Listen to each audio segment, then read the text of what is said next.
Baby Spots, a pregnant mother bear, attacked by wild dogs. What he did will leave you speechless. Let us know where you're watching from. If you love my content, consider supporting it with a super thanks. Every bit of your support helps us create even more amazing stories for you. The morning sun filtered through the ancient oaks surrounding the Mason family's woodland cottage. Dew still clung to blades of grass in the yard where little Noah, just 14 months old, played contentedly on a patchwork quilt. His mother, Olivia, hummed softly as she hung laundry nearby, pausing occasionally to smile at her son's delighted giggles when butterflies danced past his reaching fingers. Their home sat at the edge of Whispering Pines Forest, a place of stunning beauty where wildlife roamed freely. The Masons had moved here 6 months ago seeking peace away from city life. Olivia's husband, Thomas, worked as a wildlife researcher and was currently tracking migration patterns deeper in the forest, leaving mother and son to enjoy the tranquil morning together. Noah had just begun taking his first tentative steps, exploring his world with wide-eyed wonder. He was unusually calm for his age, with a curious nature that drew him to birds, squirrels, and other woodland creatures that occasionally ventured near their home. Olivia often remarked that Noah seemed to have a special connection with animals, the way they would linger near him without fear. "Stay where Mommy can see you, sweet pea," Olivia called as she pinned a sheet to the clothesline, the fabric billowing like a sail in the gentle morning breeze. Noah responded with a happy babble, pointing at a robin that had landed nearby. The peacefulness of the morning shattered without warning. A series of harsh growls and frantic rustling erupted from the forest edge, no more than 50 yards from where Noah sat playing. Olivia froze, her heart suddenly pounding against her ribs. She knew the sounds of the forest well enough to recognize the distinctive growls of wild dogs, not wolves, but feral canines that had formed a pack in the region. "Noah!" she gasped, dropping the laundry basket as she rushed toward her son. But she stopped short when a massive shape burst through the undergrowth at the forest line. A large brown bear stumbled into the clearing, her movements labored and defensive. Even from a distance, Olivia could see the bear's swollen belly. She was pregnant, likely in her 3rd trimester. The bear's fur was matted with blood along one flank, where teeth had clearly torn at her. She roared in pain and fear as 3 wild dogs emerged from the trees behind her, their lean bodies tense with predatory focus, circling the injured bear with calculated precision. Olivia reached Noah and scooped him up, backing toward the house in careful, measured steps. "It's okay, baby," she whispered, though her voice trembled. "Mommy's got you." But Noah wasn't crying. His bright eyes were fixed on the scene unfolding before them, his small body oddly still in his mother's arms. When Olivia reached the porch steps, she turned to rush inside, but Noah suddenly squirmed with surprising strength, reaching back toward the animals and making urgent sounds of distress. "No, Noah, we have to go inside," Olivia insisted, struggling to hold on to her son who had begun to cry, not in fear, but as if in protest. Something about his reaction made her pause. She turned back toward the yard, still holding Noah securely. The pregnant bear had backed against a large oak tree, her breathing labored. The wild dogs, emboldened by her weakness, darted forward in turns, snapping at her legs. Despite her size and power, the bear was clearly outnumbered and exhausted. She swiped at the air with massive paws, trying to keep the dogs at bay while protecting her vulnerable belly. Noah's crying intensified, his little arms stretching toward the animals with such insistence that Olivia felt a chill run down her spine. Something wasn't right about this. Not just the attack, but her son's reaction to it. It was as though he understood what was happening in a way that seemed impossible for a child so young. "Noah, please," Olivia whispered, But her son's distress only grew. Then, without warning, the largest of the wild dogs lunged forward and clamped its jaws around the bear's hind leg. The bear roared in agony, stumbling to one side as the other dogs pressed their advantage. And that's when Noah did something that would change everything. With a sudden twist, he slipped from his mother's grasp and tumbled onto the porch floor. Before Olivia could react, Noah had scrambled to his feet with startling speed and determination. He took off across the yard in his unsteady toddler gait, moving faster than Olivia had ever seen him move before. "Noah!" Olivia screamed, lunging after him. But her foot caught on the porch step, sending her sprawling onto the wooden boards. By the time she regained her footing, Noah had already covered half the distance to the embattled animals. Time seemed to slow as Olivia ran after her son, terror clutching at her throat. The wild dogs, hearing the commotion, turned their heads toward the approaching child. The pregnant bear, given a moment's reprieve, struggled to remain standing, her dark eyes finding the small human figure moving toward them. None of the animals reacted, as Olivia would have expected. Instead of charging or fleeing, they grew strangely still, as if the appearance of this tiny human had disrupted some fundamental understanding of their world. Noah continued forward, his steps becoming more certain with each passing moment. "Noah, stop!" Olivia cried, her voice breaking with fear. But her son showed no sign of hearing her. He moved with purpose, his eyes fixed on the wounded bear with an expression that Olivia would later struggle to describe. Something like compassion, but deeper and more knowing than any child his age should be capable of expressing. The largest dog, the apparent leader of the pack, took a tentative step toward Noah, hackles raised. Olivia's heart nearly stopped. She was still too far away to reach her son before the dog could. She screamed again, hoping to startle the animals away, but her voice seemed to have no effect. What happened next would be etched in Olivia's memory forever. Noah stopped just a few feet from the wild dogs and the bear. He stood perfectly still, his small body somehow appearing larger than it was. Then, slowly, he raised his tiny hand toward the animals, and he began to hum, the same lullaby that Olivia sang to him each night before bed. The soft, sweet sound carried across the clearing, incongruous against the backdrop of violence and fear. The lead dog's ears twitched. The pregnant bear's labored breathing slowed slightly. Noah continued to hum, swaying gently as he did so, his eyes never leaving the wounded bear. Olivia had nearly reached her son when she saw the lead dog lower its head, not in preparation to attack, but in a gesture almost like submission. The other dogs followed suit, backing away with uncertain whines. The pregnant bear remained where she was, watching Noah with an intensity that made Olivia's skin prickle with goosebumps. Noah took another step forward, still humming. When he reached out toward the bear, Olivia finally managed to grab him, pulling him back against her chest with a sob of relief and terror. "Noah, no," she whispered, turning to shield him with her body.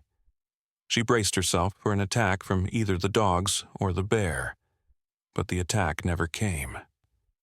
When Olivia dared to look back, the wild dogs were retreating into the forest, casting confused glances over their shoulders.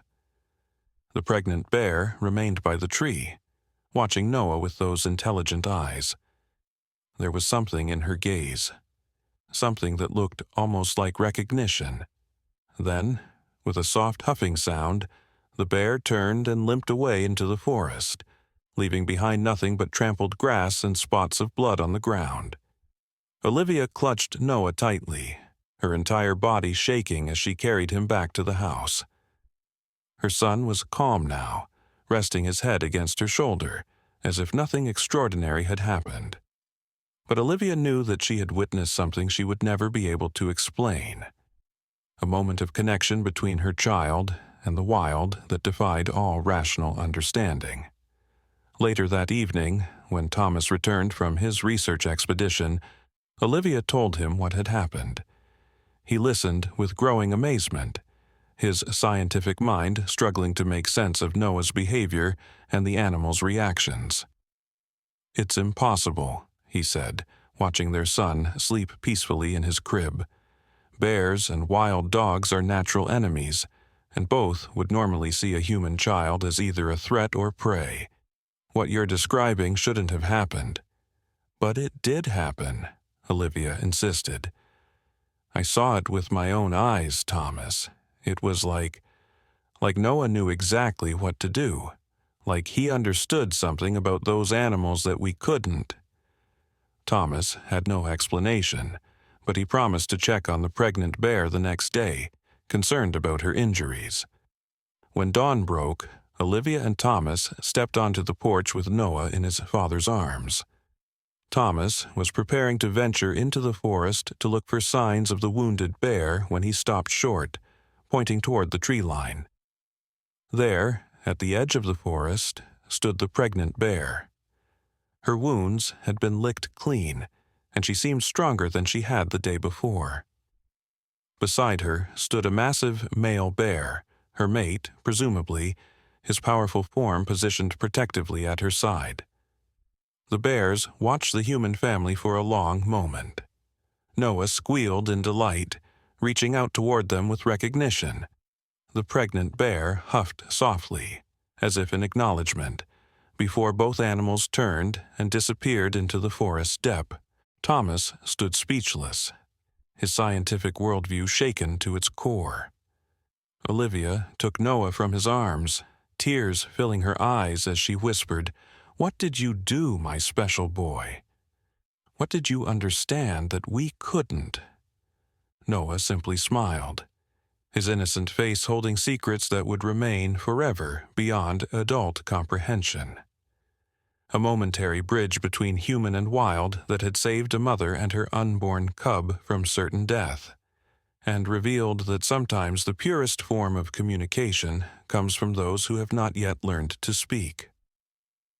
In the weeks that followed, life at the Mason cottage returned to a semblance of normalcy.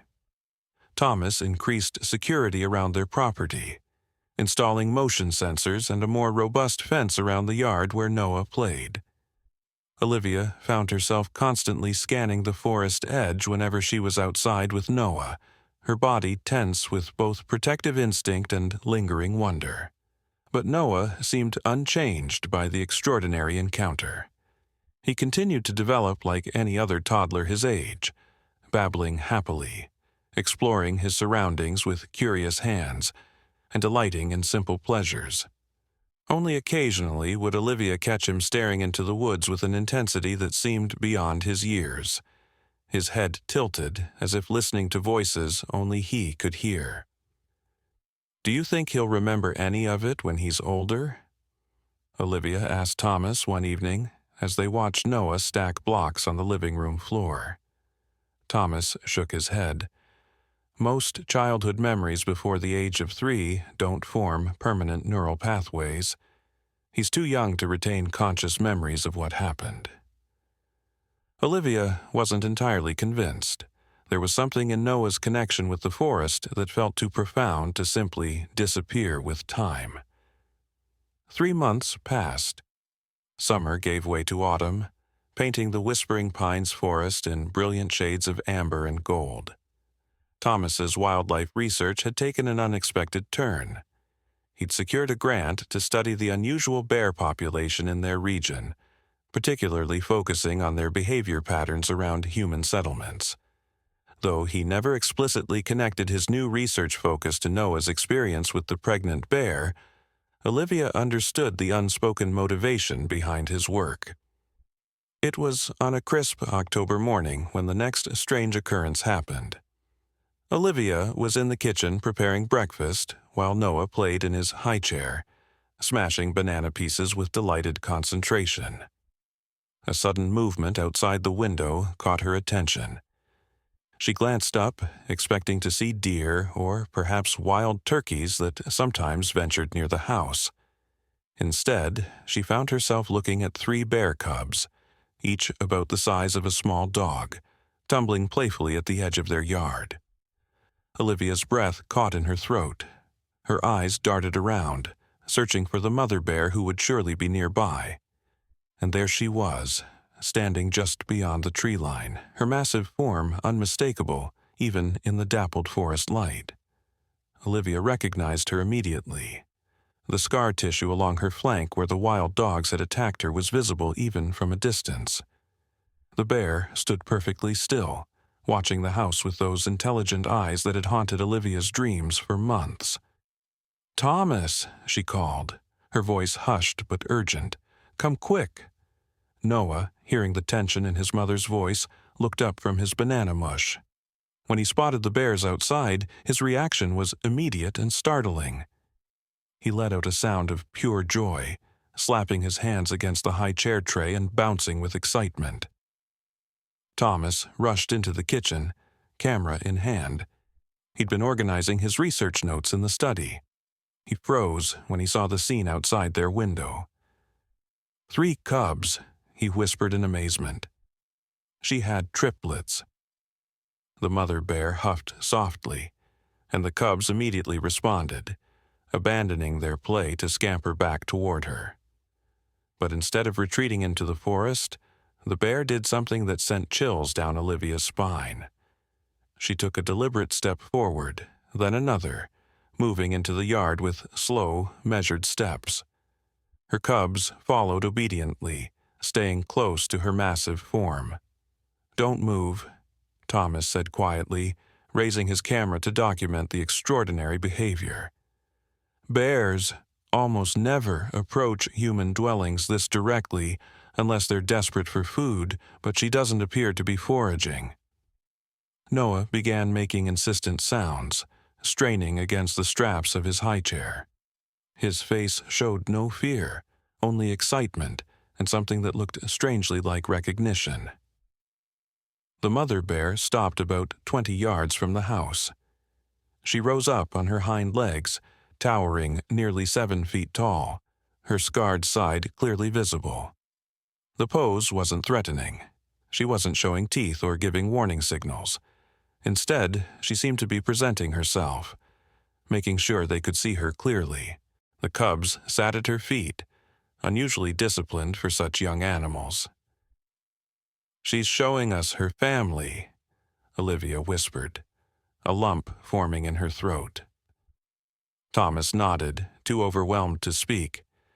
His scientific mind was racing to make sense of behavior that defied everything he knew about wild bears. The bear lowered herself back to all fours. Then, to the astonishment of both adults, she appeared to bow her head toward the house, toward Noah. The gesture was unmistakable, deliberate, and entirely unnatural for a wild animal. It lasted only a moment before she nudged her cubs and led them back into the forest, disappearing among the autumn foliage. Noah babbled happily, seemingly unsurprised by what had just occurred. He returned to his banana as if nothing extraordinary had happened, while his parents stood frozen in shock. "Did you get that on camera?" Olivia finally managed to ask. Thomas nodded, reviewing the footage with trembling hands. "No one's going to believe this," he said. "Bears don't behave this way. They don't acknowledge humans like that. They certainly don't show off their young or make whatever that gesture was." Olivia looked at Noah, who was now contentedly smearing banana across his face. "What if it wasn't about us?" she said slowly. "What if it was about him?" The strange encounter with the bear family became the subject of quiet conversation between Olivia and Thomas for days afterward. Thomas reviewed scientific literature, searching for documented cases of similar wild animal behavior, but found nothing comparable. He was reluctant to share the footage with his colleagues, fearing professional ridicule or concerns about his objectivity as a researcher. Meanwhile, Olivia noticed subtle changes in Noah. He became increasingly interested in the forest, often crawling to the windows that faced the trees and pressing his small hands against the glass. He was sleeping more deeply as well, sometimes smiling in his sleep in a way that made Olivia wonder what a child so young could possibly be dreaming about. One night, after Noah had been put to bed, Thomas and Olivia sat on the porch with mugs of hot tea, watching the full moon rise above the forest canopy. "I've been thinking," Thomas said hesitantly, "about Noah and what happened with the bear." Olivia waited, sensing her husband's internal struggle between scientific skepticism and the undeniable reality of what they had witnessed. "There's a concept in some indigenous cultures," he continued, "the idea that certain individuals are born with a special connection to the natural world, particularly to specific animals. They call them many different names depending on the tribe, but essentially these people are believed to share a spiritual bond with their animal counterparts." "Like a spirit animal?" Olivia asked. Thomas winced at the oversimplification. "It's more complex than that. These connections were considered sacred responsibilities, not just spiritual companions. Some anthropologists have documented cases where tribal elders could identify these special children from a very young age, based on their behavior and interaction with animals." Olivia thought about Noah's reaction to the bears, his seemingly innate understanding of how to calm the wild dogs. "You think Noah might have this kind of connection?" "I don't know what to think," Thomas admitted. "My scientific training tells me there must be a rational explanation, that animals respond to certain pheromones or behavioral cues that Noah might be unconsciously exhibiting. But then I remember the way that mother bear looked at him, how she showed him her cubs." He trailed off, shaking his head. A twig snapped in the darkness beyond their porch light, causing both parents to stiffen. Thomas reached for the flashlight they kept by the door, sweeping its beam across the yard. The light caught the reflective eyes of a large canine figure. Not a bear this time, but a wolf. Its silver-gray fur gleamed in the moonlight. It was larger than the wild dogs that had attacked the bear, with the distinctive features of a true wolf, a species that was rare, but not unheard of in their region. The wolf made no aggressive move. It simply stood at the edge of their yard, watching the house with unnerving focus. "That's a gray wolf," Thomas whispered, his professional interest momentarily overriding his concern. "They're almost never seen this far south." "What's it doing?" Olivia asked, her hand finding Thomas's in the darkness. Before he could answer, the baby monitor on the porch table crackled with sound. Not crying, but Noah's voice making the soft humming sound they had come to recognize as his response to the presence of wild animals. The wolf's ears perked up at the sound coming through the monitor. It took a step forward, then another, moving with fluid grace across the yard. "We should go inside," Thomas said, though he made no move to rise. The wolf stopped about 10 yards from the porch steps. It sat back on its haunches, still watching the house with those intelligent eyes. Then it threw back its head and released a haunting howl that echoed through the night air. The baby monitor erupted with Noah's delighted laughter. Almost immediately, answering howls sounded from the forest. One, then two, then a chorus of voices joining together in primitive harmony. A wolf pack calling to one another in the darkness. The silver wolf rose to its feet, gave one last look toward the house, then trotted back toward the trees, disappearing into the shadows. The distant howling continued for several minutes before gradually fading into silence.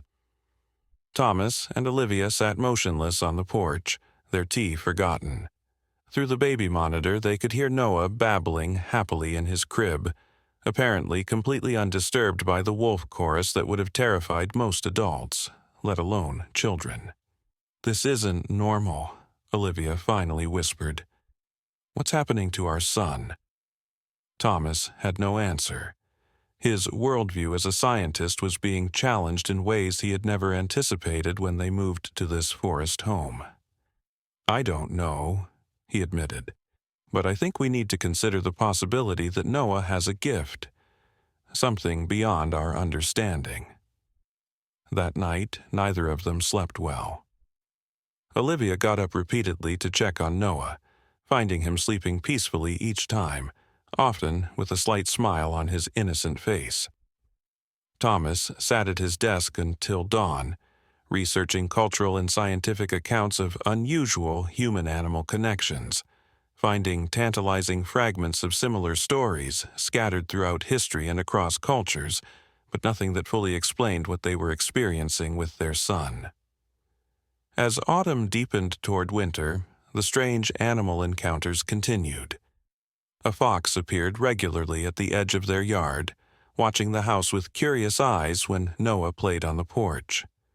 Birds would gather on the railings, singing with unusual coordination when Noah was nearby. Even the normally shy raccoons and opossums seemed drawn to their property, often appearing in broad daylight, contrary to their nocturnal nature. The most dramatic incident occurred just before the first snowfall of the season. Olivia had taken Noah to the small town 20 minutes from their home to stock up on supplies before the winter weather made travel difficult. They were loading groceries into their car when Noah suddenly became agitated, pointing insistently toward the nearby woods that bordered the town's main street. "What is it, sweetheart?" Olivia asked, trying to soothe him as she fastened him into his car seat. Noah continued to fuss, tears forming in his eyes as he strained against the car seat straps. His distress was so unusual and so intense that Olivia found herself looking toward the woods, trying to understand what had upset him. At first, she saw nothing. Then, a movement caught her eye. A glimpse of brown fur among the trees. A yearling deer had wandered close to the parking lot, an unusual sight in the middle of the day so close to human activity. Olivia watched in confusion as the young deer took another hesitant step toward the parking lot. Something about its movement seemed off.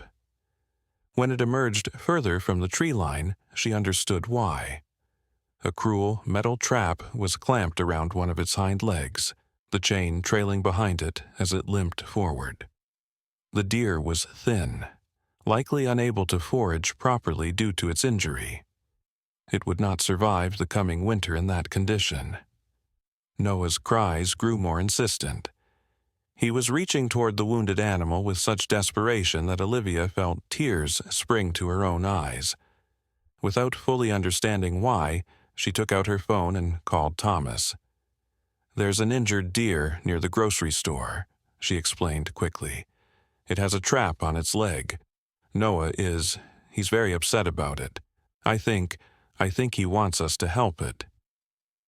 Thomas arrived 20 minutes later with his wildlife research gear. By then, a small crowd had gathered at a respectful distance from the injured deer, which had collapsed from exhaustion near the edge of the parking lot. Noah had fallen into an exhausted sleep after his emotional outburst, giving Thomas time to assess the situation. With the help of a local veterinarian who happened to be shopping at the store, Thomas managed to sedate the deer, remove the illegal trap, and treat its wounded leg. The vet arranged for the animal to be transported to a wildlife rehabilitation center where it could recover before being released back into the wild. As they drove home that evening, with Noah sleeping peacefully in his car seat, Olivia voiced the question that had been growing in her mind for months. "Do you think he senses their pain somehow? The animals, I mean." Thomas was quiet for a long moment, his eyes on the winding forest road. "It's more than that," he finally said. "I think he communicates with them in some way we can't understand. And I think they recognize something in him, something that makes them trust him. But he's just a baby," Olivia whispered, looking back at her sleeping son. "How is this possible?" "I don't know," Thomas admitted. but I'm starting to think we moved to this forest for a reason beyond my research. Maybe Noah needed to be here. Maybe he has a purpose we don't yet understand." The first snow came that night, blanketing the forest in pristine white. Olivia woke to find Thomas standing at Noah's bedroom window, staring out at the transformed landscape. "You need to see this," he said quietly when he noticed her in the doorway. Olivia joined him at the window, following his gaze. What she saw made her breath catch in her throat. Tracks in the fresh snow covered their yard. Bear tracks, wolf tracks, deer tracks, and smaller prints from foxes and raccoons. The tracks came from all directions, converging at the center of their yard before dispersing back into the forest. It was as if a great gathering of woodland creatures had taken place under the cover of darkness, while the human occupants of the house slept unaware. And there, in the very center where all the tracks met, someone or something had cleared the snow in a perfect circle about 6 feet in diameter. The bare ground within that circle was arranged with pine cones, colorful autumn leaves, and small, smooth stones in a pattern too deliberate to be random or natural. "It's an offering," Thomas whispered, his scientific skepticism finally giving way to wonder. "They brought gifts." In his crib, Noah stirred and opened his eyes. He looked up at his parents, then turned toward the window. A smile of pure joy spread across his face as he reached toward the strange circle in the snow, reaching toward something his parents could not see, but that he, with his innocent wisdom and mysterious connection to the wild, understood perfectly. Winter settled deeply over Whispering Pines Forest, transforming the landscape into a frozen wonderland of pristine, white, and crystalline ice. The Mason family adapted to the seasonal rhythm, with Thomas conducting his research from home more frequently as heavy snowfall made forest expeditions challenging. Olivia found herself treasuring the cozy days indoors with Noah, watching him develop new skills with astonishing speed. By 18 months, his vocabulary had expanded dramatically, though he still preferred humming and singing to actual words when animals were near. The mysterious circle in their yard remained visible for weeks, despite subsequent snowfalls. No matter how much new snow accumulated, the area would somehow reappear cleared by morning, the carefully arranged objects within it undisturbed. Thomas installed a motion-activated wildlife camera to capture whatever was maintaining the circle, but each morning they would find the camera lens covered with leaves or gently packed snow, as if the forest creatures understood its purpose and deliberately obscured its view. As February arrived with its bitter winds and short days, something changed in Noah. He became restless, waking frequently in the night and staring out his bedroom window with an expression of anticipation that Olivia couldn't understand. During the day, he would press his small hands against the glass panes of their living room windows, watching the forest with unusual intensity. "It's like he's waiting for something," Olivia told Thomas one evening as they watched Noah at his vigil by the window. But what could a child his age possibly be expecting? Thomas had no answer, but he had noticed the change as well. Even more curious was the complete absence of animal visitors in recent weeks. The bears would naturally be in hibernation, but the wolves, foxes, and other creatures that had become such a common sight around their property seemed to have vanished entirely. "It feels like the calm before a storm," Thomas murmured, more to himself than to Olivia. His words would prove more prophetic than he could have imagined. 3 nights later, they were awakened just after midnight by Noah's voice coming through the baby monitor.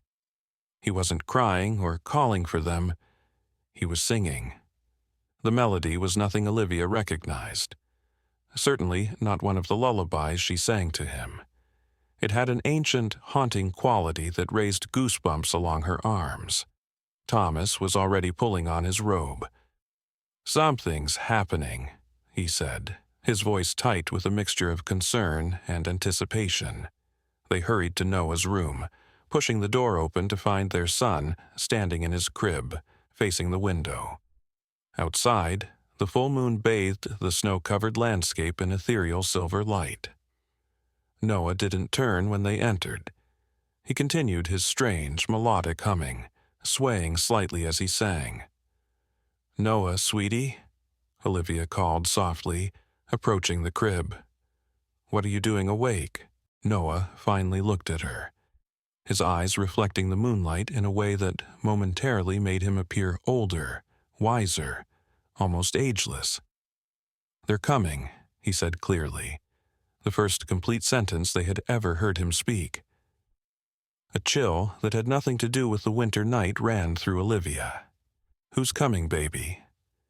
Instead of answering, Noah pointed toward the forest.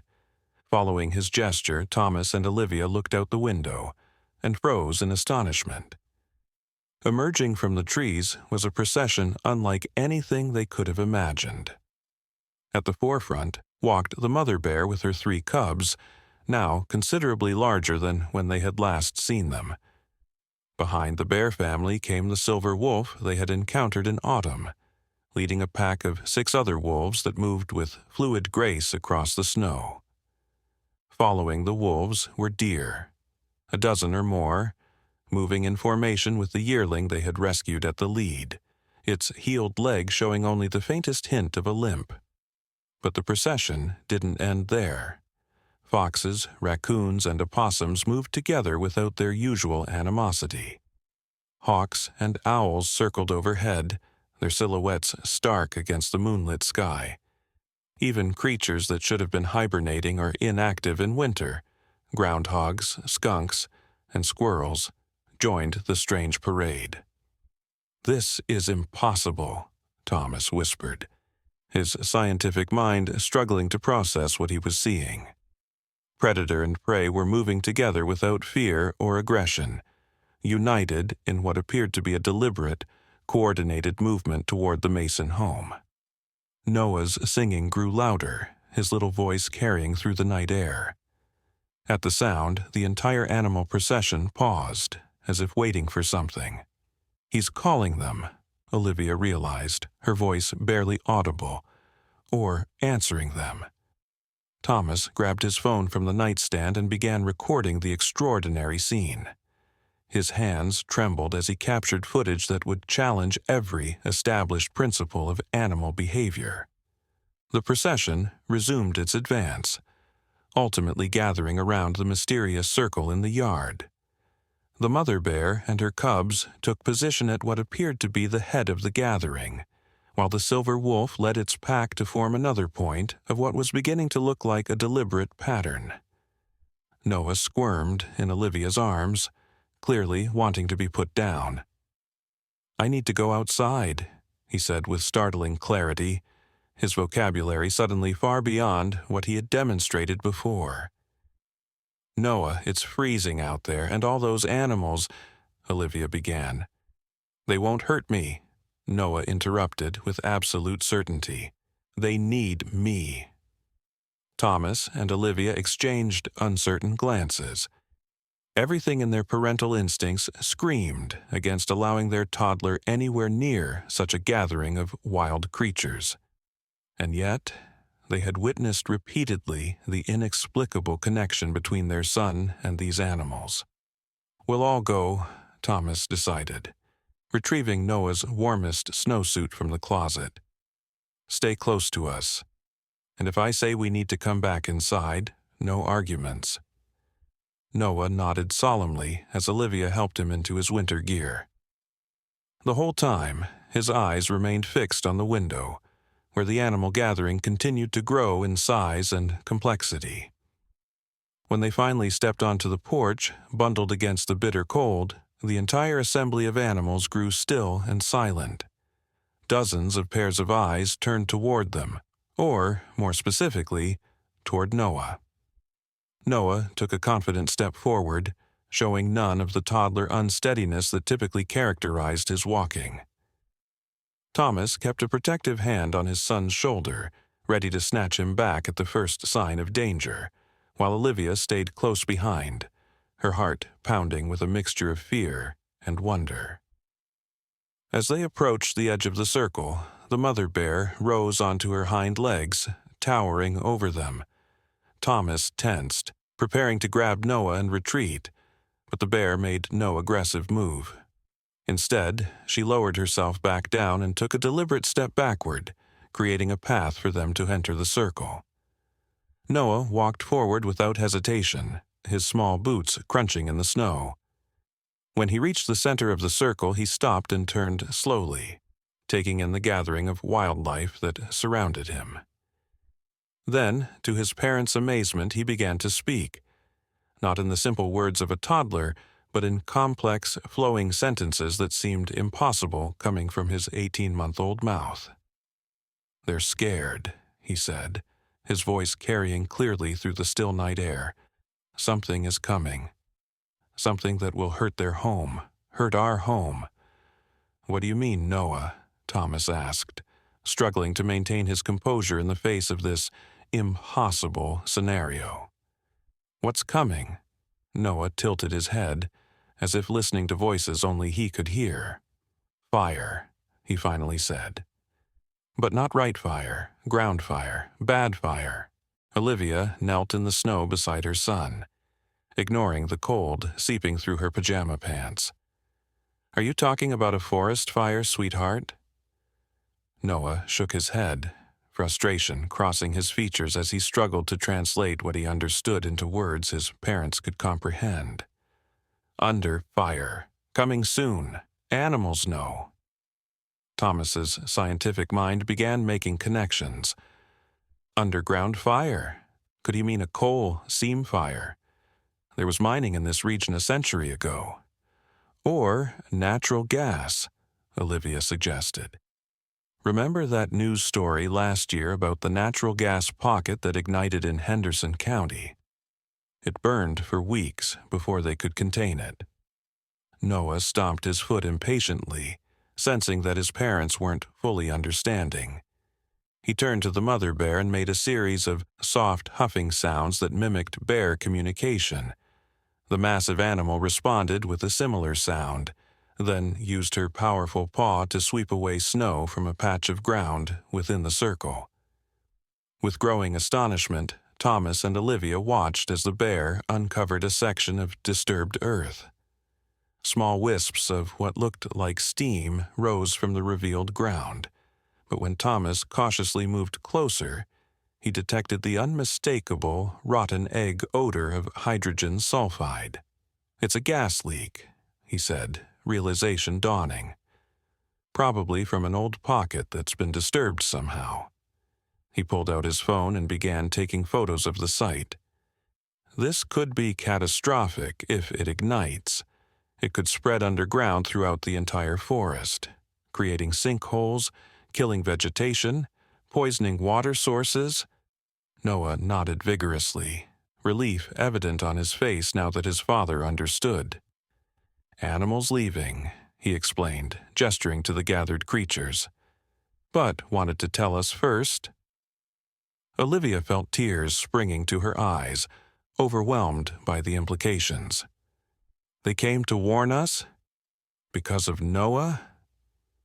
The silver wolf stepped forward, approaching Noah without fear. It pressed its muzzle gently against the child's mittened hand, then lifted its head in what appeared to be a gesture toward the east. "More bad there," Noah translated, pointing in the direction the wolf had indicated. "Many bad spots." Thomas was already dialing his phone. "I need to contact the Environmental Protection Agency and the Department of Natural Resources immediately. If what Noah's saying is true, if what these animals are somehow communicating is true, we could be facing an environmental disaster that could destroy thousands of acres of forest and potentially threaten communities downstream if the groundwater becomes contaminated." Olivia gathered Noah into her arms, watching in wonder as the assemblage of animals began to disperse, moving back toward the forest in the same orderly fashion they had arrived. The mother bear was the last to leave, pausing at the edge of the trees to look back at Noah. She rose briefly onto her hind legs again, silhouetted against the moonlit snow, before disappearing into the darkness. "Thank you," Noah called after her, waving his small hand in farewell. By dawn, the Mason property was transformed into a flurry of activity. Thomas's urgent calls had been taken seriously enough to prompt an emergency response team to investigate. Initial readings confirmed dangerous levels of hydrogen sulfide and methane seeping from multiple locations throughout the eastern section of the forest. Environmental scientists, equipped with gas detection equipment and protective gear, established a perimeter around the affected area. Noah watched the proceedings from the safety of the porch, unusually quiet and subdued. Olivia sat beside him, stroking his hair as he leaned against her. "How did you know, sweetheart?" she asked softly. "How did you understand what the animals were trying to tell you?" Noah looked up at her with those wise eyes that seemed to hold knowledge far beyond his years. "Animals talk different," he explained. "Not with mouths, with feelings and pictures. I see their pictures." It was the most complex statement he had ever made, yet it still fell far short of explaining the extraordinary bond he shared with the forest creatures. Olivia suspected there were aspects of his gift that even Noah himself couldn't articulate, aspects that perhaps transcended human language altogether. As the day progressed, the scope of the environmental threat became increasingly clear. What the investigation team discovered was a network of abandoned mining tunnels from the early 1900s that had begun to collapse, releasing pockets of natural gas that had been trapped underground for decades. The gas was not only toxic but highly flammable. A lightning strike, a careless campfire. Even the spark from a vehicle could have triggered a devastating underground fire that would have been nearly impossible to extinguish. If we hadn't discovered this when we did, the consequences would have been catastrophic, the lead environmental scientist told Thomas. "We're talking about potential devastation comparable to the Centralia mine fire in Pennsylvania, which has been burning underground since 1962 and forced the permanent evacuation of an entire town. How did you know to look for this?" Thomas hesitated, unsure how to explain the truth without sounding delusional. "Let's just say we had reliable intelligence from local wildlife experts," he finally answered, glancing toward Noah, who was now napping on Olivia's lap, exhausted from the night's events. By evening, emergency mitigation efforts were underway. The affected area had been mapped and cordoned off, with plans for a controlled release and burning of the gas under strict supervision. Residents within a 10-mile radius had been notified of the situation and given precautionary evacuation options, though immediate danger had been contained. As Thomas and Olivia prepared dinner, trying to maintain some semblance of normalcy despite the extraordinary events unfolding around them, Thomas's phone rang. It was Dr. Eleanor Madigan, the wildlife biologist who had been called in to oversee animal management during the environmental response. "Mr. Mason, I wanted to update you on something unusual we've observed," she said, her voice conveying professional restraint over evident excitement. "The wildlife evacuation patterns we're seeing are unlike anything documented before. Species that normally avoid each other are moving along the same migratory routes, maintaining consistent distance but without aggression. Predators aren't hunting prey within these movement corridors. It's as if they've established a temporary truce." Thomas caught Olivia's eye across the kitchen. "That does sound unusual," he agreed neutrally. "More than unusual, it's unprecedented," Dr. Madigan continued. "I've been studying animal behavior for 20 years, and I've never seen anything like this coordinated response to an environmental threat. It's almost as if they're communicating with each other across species boundaries. "That's a fascinating hypothesis," Thomas said carefully. "There's something else, Doctor." Madigan added, her voice dropping slightly. "Several of my team members have reported seeing a small child near some of the animal gathering points. A boy, they said, no more than 2 years old. When they approached to investigate, concerned for a child's safety in the evacuation zone, both the child and the animals disappeared." Thomas felt a chill run through him. Noah had been with them all day, except for his nap time when both parents had been nearby. What time were these sightings? "That's the strangest part," Dr. Madigan replied. "They were reported simultaneously from 3 different locations, miles apart from each other. Obviously, it couldn't have been the same child.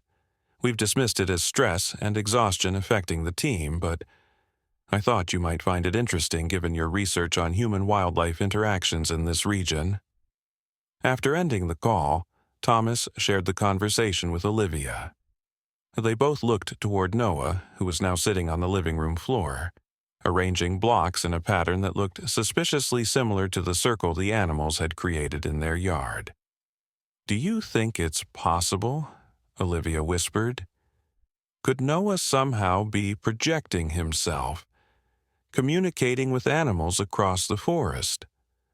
Thomas, who had once been firmly anchored in scientific rationality, found himself considering possibilities that would have seemed absurd just months ago.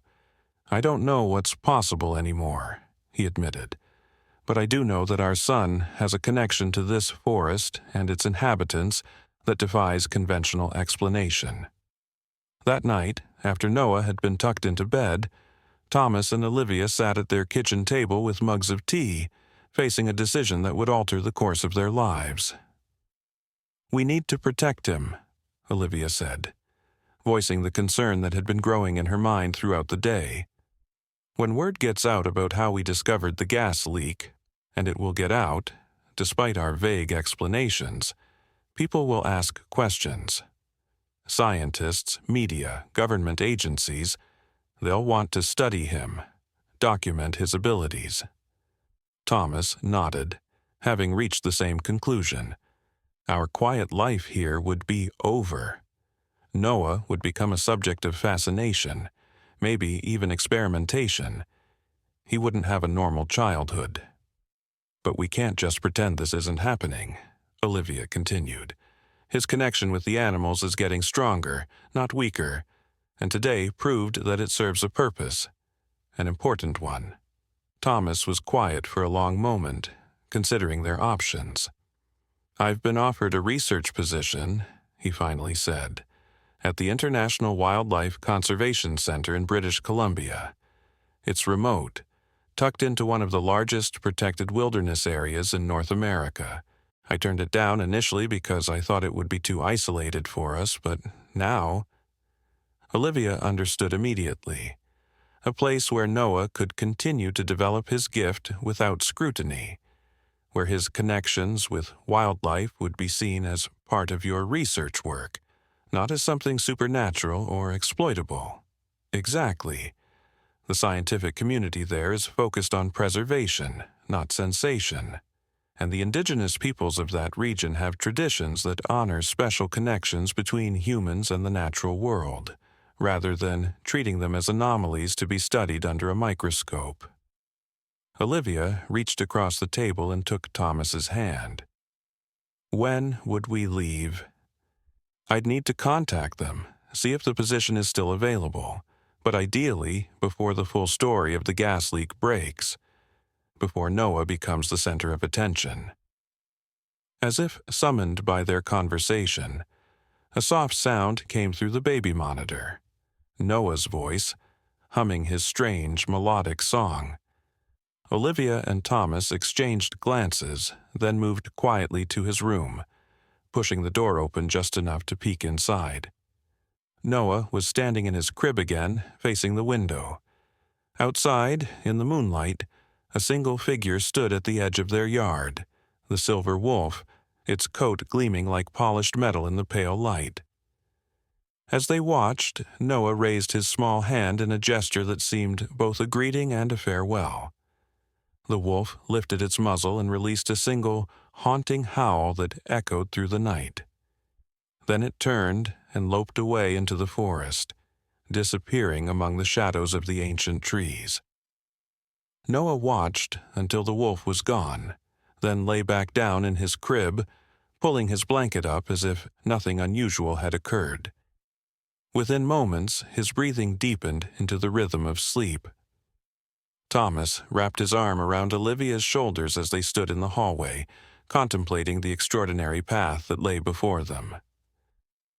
"Wherever we go," Olivia whispered, "the wild will find him, won't it?"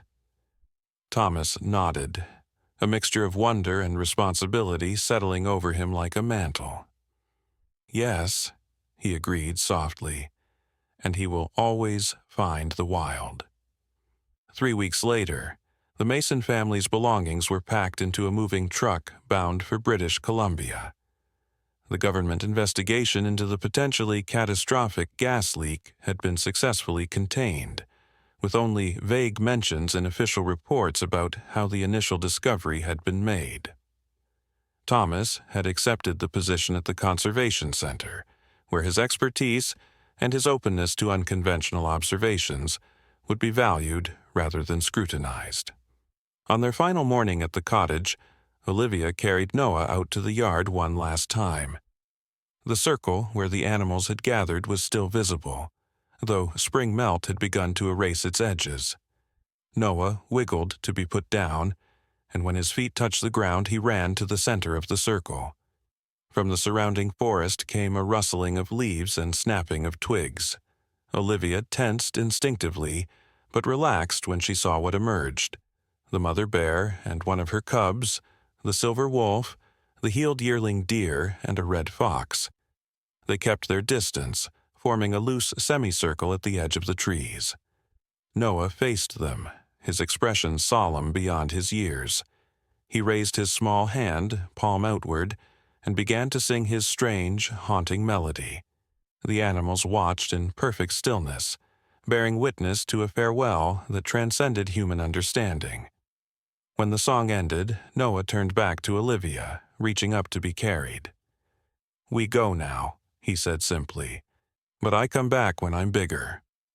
As Olivia lifted him into her arms, the assembled animals melted back into the forest, returning to their wild lives that had been irrevocably changed by their connection to a human child who could hear their unspoken language. Thomas was waiting by the car, the last of their personal belongings loaded and ready for the journey. "Everything okay?"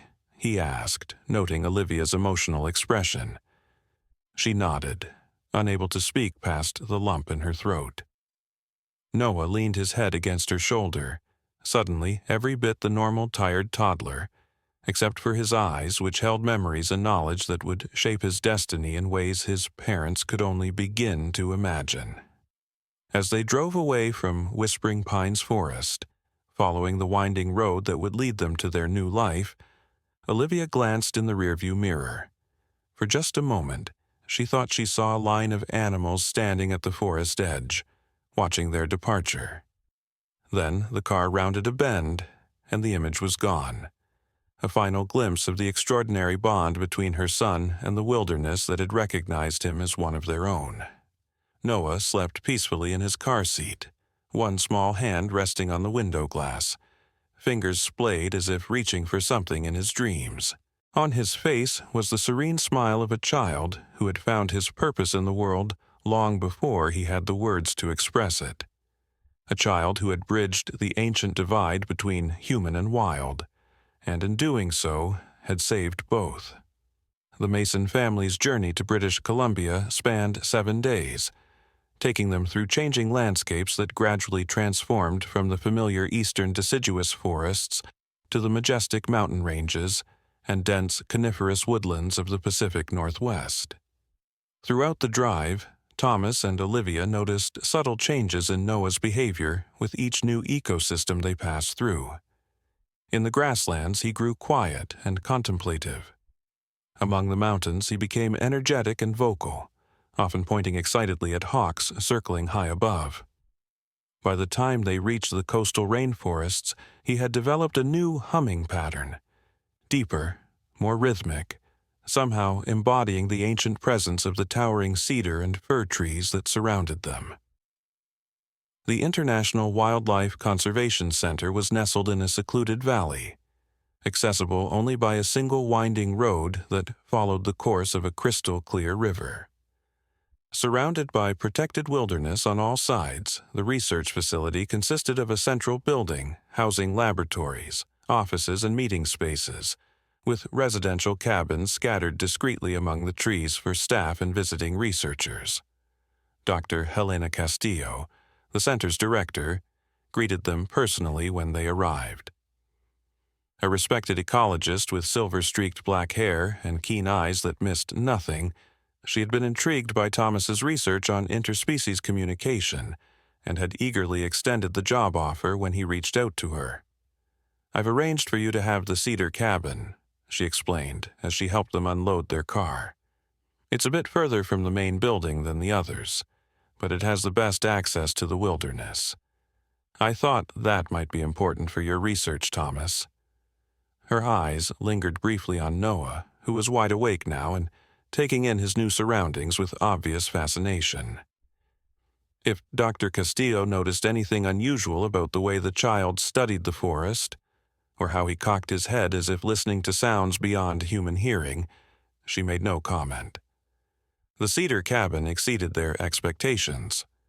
Spacious yet cozy, with large windows that brought the forest inside and a wraparound porch perfect for observing wildlife, it felt immediately like home. While Thomas and Dr. Castillo discussed his research schedule, Olivia unpacked Noah's things in his new bedroom, a sunny space with a window seat overlooking a small clearing where, she suspected, animals would often gather. That first night, long after Noah had been put to bed, Olivia and Thomas sat on the porch with mugs of tea, listening to the unfamiliar sounds of their new forest home. "Do you think we did the right thing?" Olivia asked softly, "moving him so far from the place where his gift first emerged?" Thomas considered the question carefully. "I think his connection isn't limited to Whispering Pines Forest," he said finally. "Remember how he responded to each new ecosystem we drove through? It's as if he's tuning into different frequencies, adapting to the unique wildlife patterns of each region. But will the animals here respond to him the way they did back home?" As if in answer to her question, a soft rustling emerged from the underbrush at the edge of the clearing. A moment later, a black bear, larger than the brown bear they had known in Whispering Pines, stepped cautiously into the moonlight. It paused, nose raised to sample the air, then looked directly at the porch where Thomas and Olivia sat frozen. The bear made no threatening move. It simply observed them with intelligent curiosity before turning its attention to the cabin, specifically to the window of Noah's bedroom. For several long moments it stood perfectly still, as if considering something of great importance. Then, with a soft huffing sound that carried clearly through the night air, it melted back into the forest shadows. Olivia released the breath she hadn't realized she was holding. "I think that answers my question," she said with a shaky laugh. "News travels fast in the wild." Thomas nodded, his scientific mind already cataloging the encounter. Different species, different forest, same recognition. Whatever Noah's connection is, it transcends location and specific animal populations. The following weeks brought a period of adjustment as the family settled into their new life. Thomas immersed himself in his research at the center, quickly earning respect from his colleagues for his innovative approaches to studying wildlife communication patterns. Olivia found purpose working remotely as a digital content editor, while also volunteering with the center's community outreach program, which focused on educating local schoolchildren about conservation. Noah, now approaching his second birthday, flourished in the wilderness environment. His language skills developed rapidly, though he still reserved his most complex communication for discussions about animals. He spent hours each day on the porch or in the small fenced area Olivia had created as a safe outdoor play space, watching the forest with unwavering attention. The wildlife encounters began subtly, a family of raccoons that appeared regularly at dusk, performing what seemed like deliberate acrobatics that made Noah laugh with delight, a great horned owl that perched on a branch outside his bedroom window, hooting softly as if telling bedtime stories, a pair of wolves that sometimes watched from the distant tree line, their presence known only because Thomas spotted them through binoculars while observing Noah's interaction with a bold jaybird that had taken to visiting the porch railing. "He's building his network," Thomas observed one evening, watching Noah conversing in a mixture of words and melodic sounds with a Douglas squirrel that sat unnaturally still on the porch steps. Just like he did at Whispering Pines, but more deliberately this time, as if he understands his own abilities better now. "Should we be documenting this?" Olivia asked. "I know we came here partly to protect him from becoming a research subject, but what he's doing, it feels important, Thomas, like something that should be recorded for posterity." Thomas had been considering the same question. "I've been keeping personal research notes," he admitted. "Nothing official for the center, just my own observations. I'm being careful not to specify that it's Noah I'm documenting.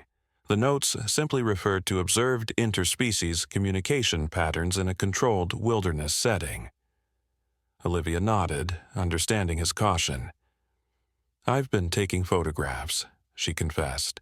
"Nothing obvious, just Noah playing outside while animals happen to be nearby.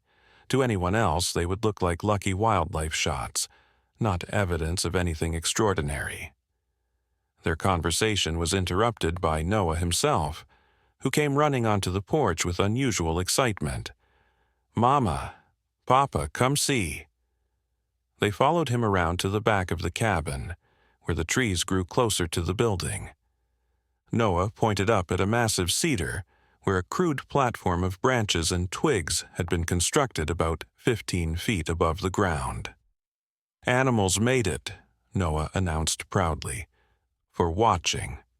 Thomas approached the tree, examining the structure with professional interest. It was rudimentary but undeniably deliberate. Branches had been broken to specific lengths and arranged to create a flat surface nestled securely among the tree's natural architecture. "It looks like a viewing blind," he said, amazement evident in his voice, "the kind wildlife photographers construct to observe animals without being noticed. Except this was built by—" "By who, Noah?" Olivia asked gently. Noah made a series of chittering sounds remarkably similar to squirrel communication. "The climbing ones," he translated. "And the flying helpers." He pointed to a raven that watched from a nearby tree, its black eyes gleaming with what Olivia could have sworn was pride. Thomas took several photos with his phone, documenting the structure from multiple angles. "Tool use and cooperative construction among different species," he murmured. "If I presented this to my colleagues without context, they wouldn't believe it possible." Noah tugged at his father's pant leg. "Can I go up?" "Please?" Thomas hesitated, examining the platform more critically now. Despite its unusual origins, the structure appeared surprisingly stable. "Only if I come with you, and only after I check that it's secure," he finally agreed.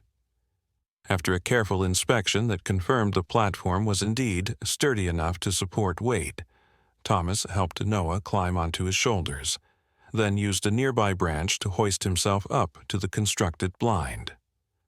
Once settled safely with Noah in his lap, he was struck by the strategic position of the platform. It offered a clear view of both the cabin and a small clearing beyond, where animal tracks suggested frequent use as a gathering place. "This is incredible," Thomas said, more to himself than to Noah. They've created an observation post specifically positioned for optimal viewing of both their territory and ours. The planning and foresight required for this. Noah nodded as if this were perfectly normal. They want to see me too, he explained, like I want to see them. When they finally descended from the tree and returned to the cabin, they found Olivia deep in conversation with an unexpected visitor.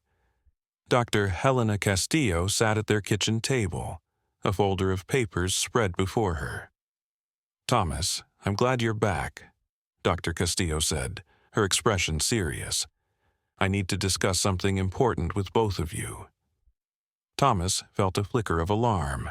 Had someone at the center noticed Noah's unusual interactions with wildlife? Had their careful attempts at discretion already failed? "I've received some disturbing information from our contacts at the Environmental Protection Agency," Dr. Castillo continued, unaware of Thomas's concerns. "It's about the gas leak situation in Whispering Pines Forest."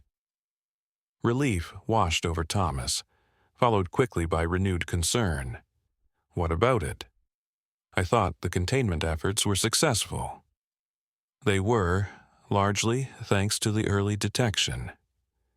Dr. Castillo gave him a pointed look that suggested she knew more than she had previously indicated. "However, during the cleanup process, they discovered something else, evidence of deliberate drilling in the area, conducted without permits or environmental impact studies." "Drilling?" Olivia asked, automatically drawing Noah closer to her side. "For what purpose?" "Natural gas extraction, most likely," Dr. Castillo replied. "Someone was attempting to tap into the underground reserves using highly questionable methods. The equipment they abandoned when the leaks began was crude but effective for puncturing into gas pockets. What concerns me most is that we're seeing similar signs of unauthorized exploration activity in this region as well." Thomas felt a cold weight settle in his stomach. "Are you suggesting the situations are connected?" Dr. Castillo nodded grimly. "The EPA found corporate documents linking both operations to a subsidiary of Northland Resources, a company that's been trying to gain extraction rights to protected wilderness areas for years. They operate through layers of shell companies to disguise their involvement." "But why are you telling us specifically?" Olivia asked, though a part of her already suspected the answer. Dr. Castillo's gaze shifted briefly to Noah, who was listening to the conversation with unusual attentiveness for a child his age. "Because the EPA investigator mentioned something peculiar in our conversation. He said that according to their informant, the company abandoned their Whispering Pines operation not just because of the dangerous leaks they'd caused, but because of unexplainable wildlife behavior that frightened their workers away from the site." "What kind of behavior?" Thomas asked carefully. "Coordinated movements of predator species," Dr. Castillo recited from memory. "Multiple bear and wolf sightings occurring simultaneously at all access points to the drilling site. Workers reported feeling watched constantly. One claimed that animals appeared to be working together to sabotage equipment." She paused, studying Thomas's face. "It reminded me of some of the theoretical models you've proposed in your research about interspecies communication during environmental crises." Thomas glanced at Olivia, a silent question in his eyes. She gave a nearly imperceptible nod. "Helena," Thomas said, deciding to take a calculated risk, "what would you say if I told you those models weren't entirely theoretical?" Over the next hour, Thomas and Olivia shared a carefully edited version of their experiences at Whispering Pines Forest. They explained Noah's unusual affinity with animals, framing it as a rare but scientifically explainable talent for reading and responding to animal behavior patterns. They described how this ability had led to the discovery of the gas leaks, emphasizing Noah's sensitivity to changes in wildlife activity rather than any supernatural communication. Dr. Castillo listened without interruption, her expression revealing nothing of her thoughts. When they finished, she remained silent for several long moments, her eyes moving between the parents and Noah, who had remained unusually still throughout the conversation. "I've been in this field for 30 years, she finally said. In that time, I've encountered phenomena that challenged conventional scientific understanding. Migration patterns that shifted inexplicably, predator-prey relationships that defied established models, incidents of apparent altruism between species that shouldn't even acknowledge each other's existence." She leaned forward, her voice dropping slightly. "I've learned to recognize when I'm witnessing something that science hasn't yet developed the proper framework to explain. What you're describing with Noah falls into that category."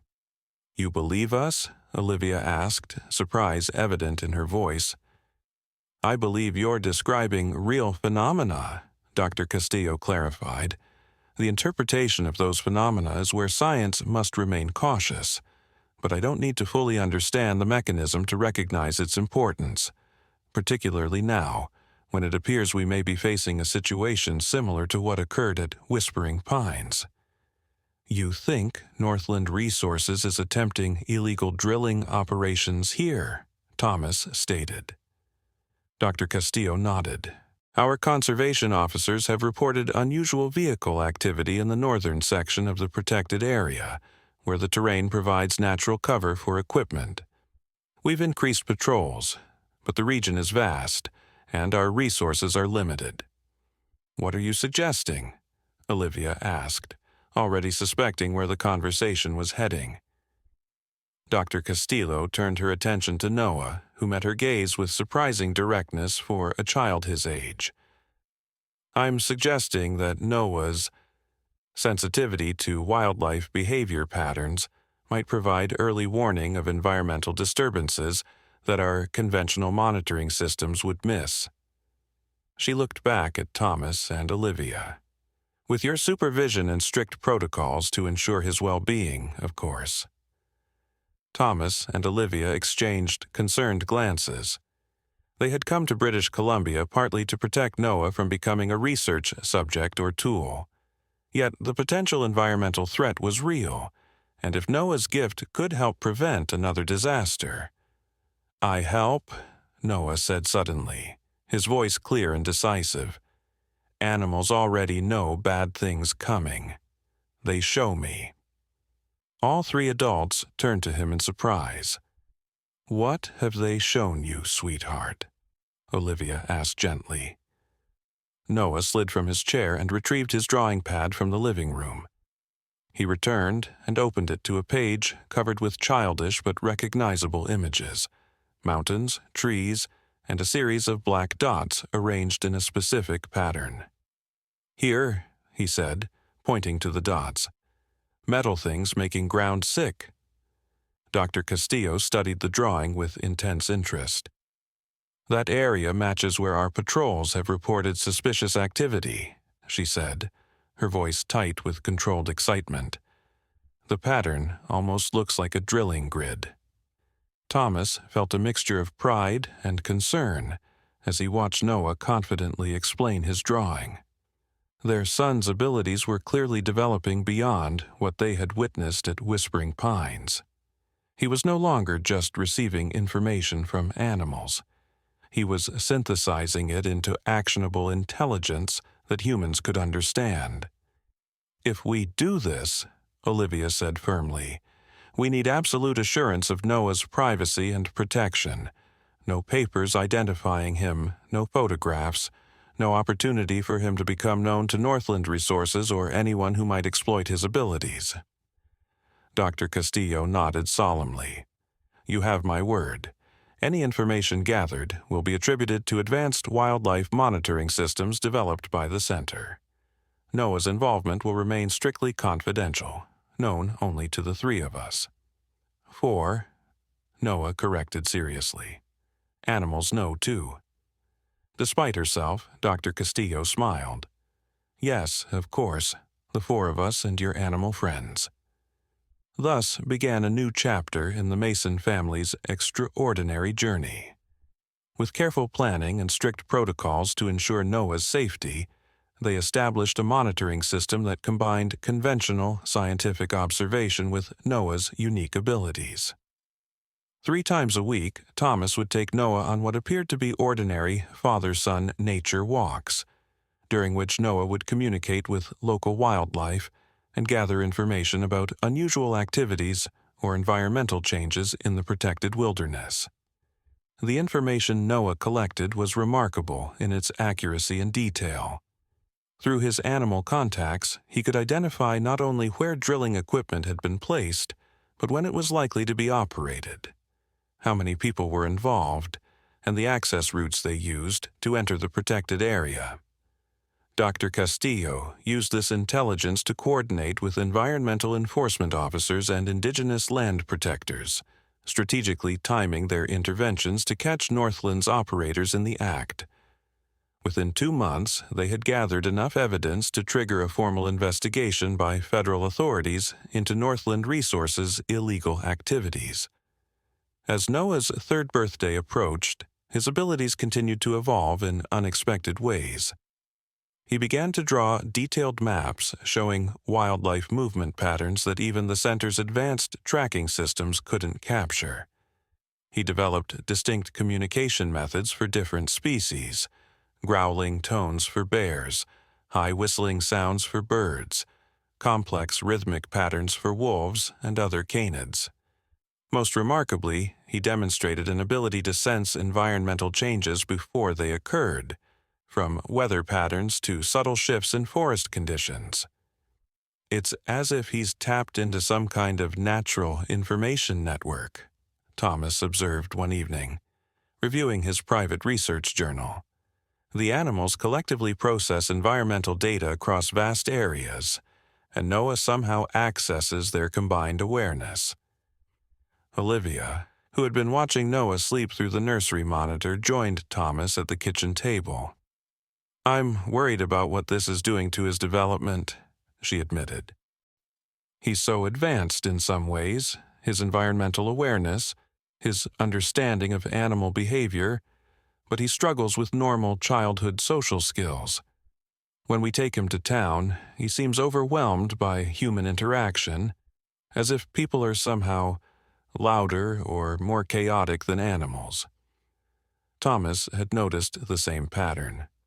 During their weekly trips to the nearest town for supplies, Noah became withdrawn and irritable, a stark contrast to his confident, engaged demeanor in the forest.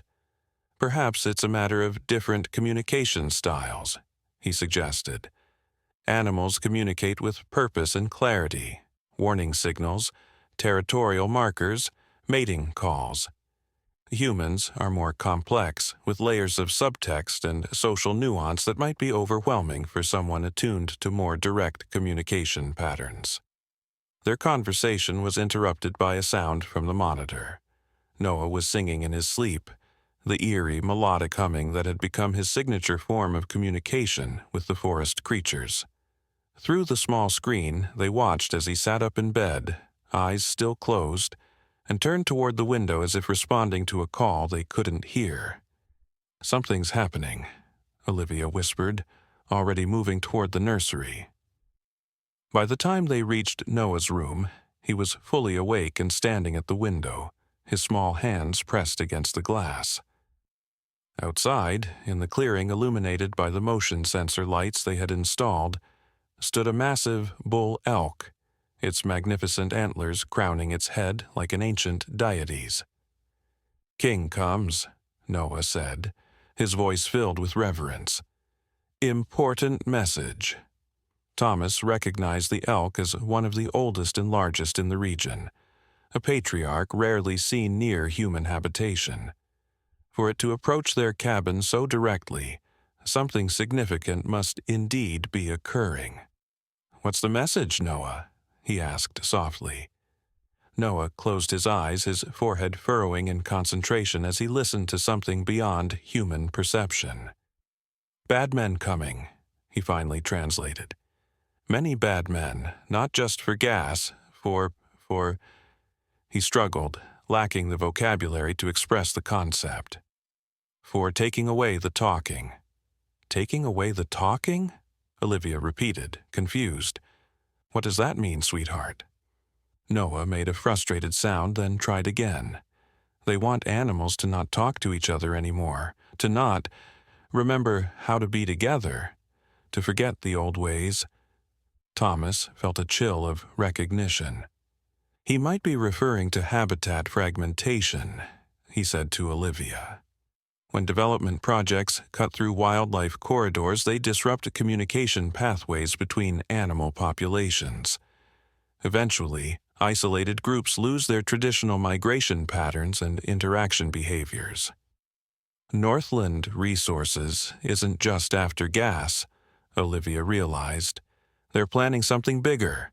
Development across the entire protected area. Noah nodded vigorously, relieved that they understood.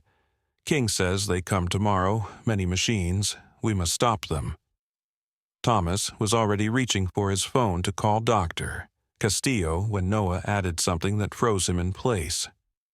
"All animals coming to help," Noah announced. "Like before, but more.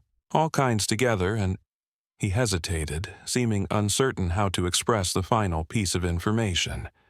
"And I need to be there, not just watching, there." Olivia's protective instincts flared immediately. "Absolutely not. It's too dangerous, Noah. If Northland is bringing in heavy equipment and workers, you can't be anywhere near that area." Noah looked at her with those ancient, knowing eyes that sometimes made her forget he was only a small child. "Must be there," he insisted. "Animals need my voice to be their voice, need me to help them talk to humans." Thomas lowered his phone, his mind racing through possibilities and risks. "What exactly are the animals planning, Noah?" "Big showing," Noah explained, his hands moving expressively. "All together, all kinds, blocking the machines, making humans see." Olivia and Thomas exchanged worried glances. What Noah was describing sounded like a coordinated animal blockade. Something unprecedented in recorded history and potentially dangerous for all involved, especially a 3-year-old child. "Let me talk to Dr. Castillo first," Thomas said, completing his call. "We need to understand exactly what Northland is planning before we can decide how to respond." Dr. Castillo answered despite the late hour, her voice alert. She had already received reports from indigenous trackers working with the center that a large convoy of vehicles and equipment was being prepared at Northland's regional headquarters. "According to our sources, they're planning to move at dawn," she explained. "They've somehow obtained fraudulent permits and are bringing in not just drilling equipment but preliminary construction machinery. Bulldozers, excavators. It's as if they're planning to establish permanent infrastructure before anyone can legally stop them." "A fait accompli approach," Thomas concluded grimly. "Once the land is cleared and construction begun, environmental litigation becomes much more difficult. They're counting on the legal challenges taking years, during which they can continue operations." "Exactly. I've contacted federal environmental authorities, but the nearest response team is 5 hours away. By then, significant damage could already be done." Dr. Castillo paused. "Is there any chance Noah has picked up information about this through his connections?" Thomas briefly explained what Noah had shared, including the planned animal response and Noah's insistence that he needed to be present. "That's out of the question, Doctor," Castillo said firmly, echoing Olivia's concerns. "We can't put a child in the middle of what could become a confrontational situation.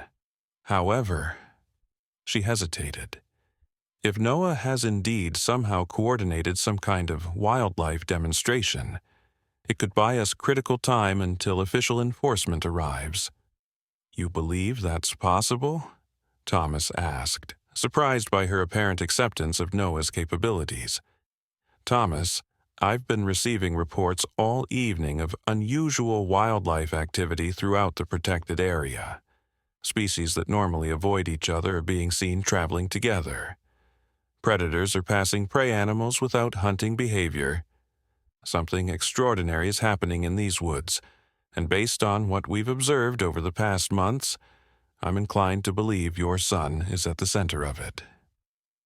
After ending the call, Thomas and Olivia faced the difficult decision before them. Noah remained at the window, communicating with the elk in a series of soft sounds, unlike anything they had heard from him before. Deeper, more resonant tones that seemed to carry despite their quietness. "We can't let him go," Olivia said, her voice tight with worry. "He's just a baby, Thomas." "I'm not baby," Noah interrupted, turning to face them with unexpected seriousness. "I'm Bridge. Animals know me. Humans know me. I stand between." The simple wisdom in those words struck Thomas deeply. From the beginning, Noah had occupied a unique position between two worlds, human civilization and wilderness. Perhaps this confrontation was an inevitable expression of that role. "What if we create a safe observation position?" Thomas suggested, already formulating a plan. Dr. Castillo mentioned that Northland plans to bring their equipment through the northern access road. There's a ridgeline overlooking that area, well away from where any construction activity would take place. We could set up there before dawn, with a clear escape route if necessary. Olivia wanted to object, but she recognized the determined set of Noah's jaw, the same expression he had worn when he somehow escaped her grasp to approach the wounded bear in Whispering Pines Forest, acting on an instinct too powerful to deny. "If we do this," she said slowly, "we establish absolute safety parameters. At the first sign of danger, we leave immediately, and Noah stays with us at all times, no exceptions." Noah nodded solemnly, accepting these terms. They spent the next hour preparing. Thomas gathered his professional wildlife observation equipment, high-powered binoculars, a spotting scope, recording devices. Olivia packed emergency supplies, first aid equipment, and extra warm clothing for Noah. By 3:30 a.m., they were in their all-wheel drive vehicle, following Forest Service roads toward the northern boundary of the protected area. They reached the ridgeline overlook just as the eastern sky began to lighten with the first hint of dawn. The vantage point offered a clear view of the winding access road that led into the heart of the wilderness area, as well as the broad valley where Northland Resources had already conducted preliminary surveys. Thomas set up his observation equipment, while Olivia created a comfortable spot for Noah, wrapping him in warm layers against the early morning chill. Noah, however, seemed impervious to the cold. He stood at the edge of the ridgeline, gazing down at the forest below with intense concentration. "They're ready," he said softly, "all waiting." As the sun's first rays breached the horizon, they heard the distant rumble of engines. Thomas focused his spotting scope on the access road and confirmed what they had feared: a convoy of heavy vehicles approaching, including bulldozers, excavators, drilling equipment, and several trucks carrying construction materials. "That's not just exploration equipment," he said grimly. "They're planning to establish a permanent facility." Noah closed his eyes, his small body becoming unnaturally still. Then, without warning, he threw back his head and released a sound that seemed impossible coming from a human child. A powerful, resonant call that echoed through the valley below, carrying far beyond what should have been possible for his size. The effect was immediate and astonishing. From the forest on both sides of the access road, animals began to emerge. First in small numbers, then in waves that left Thomas and Olivia speechless with wonder. Deer and elk stepped out from the trees, forming lines across the road. Behind them came bears, black bears and grizzlies moving side by side in defiance of their usual territorial hostility.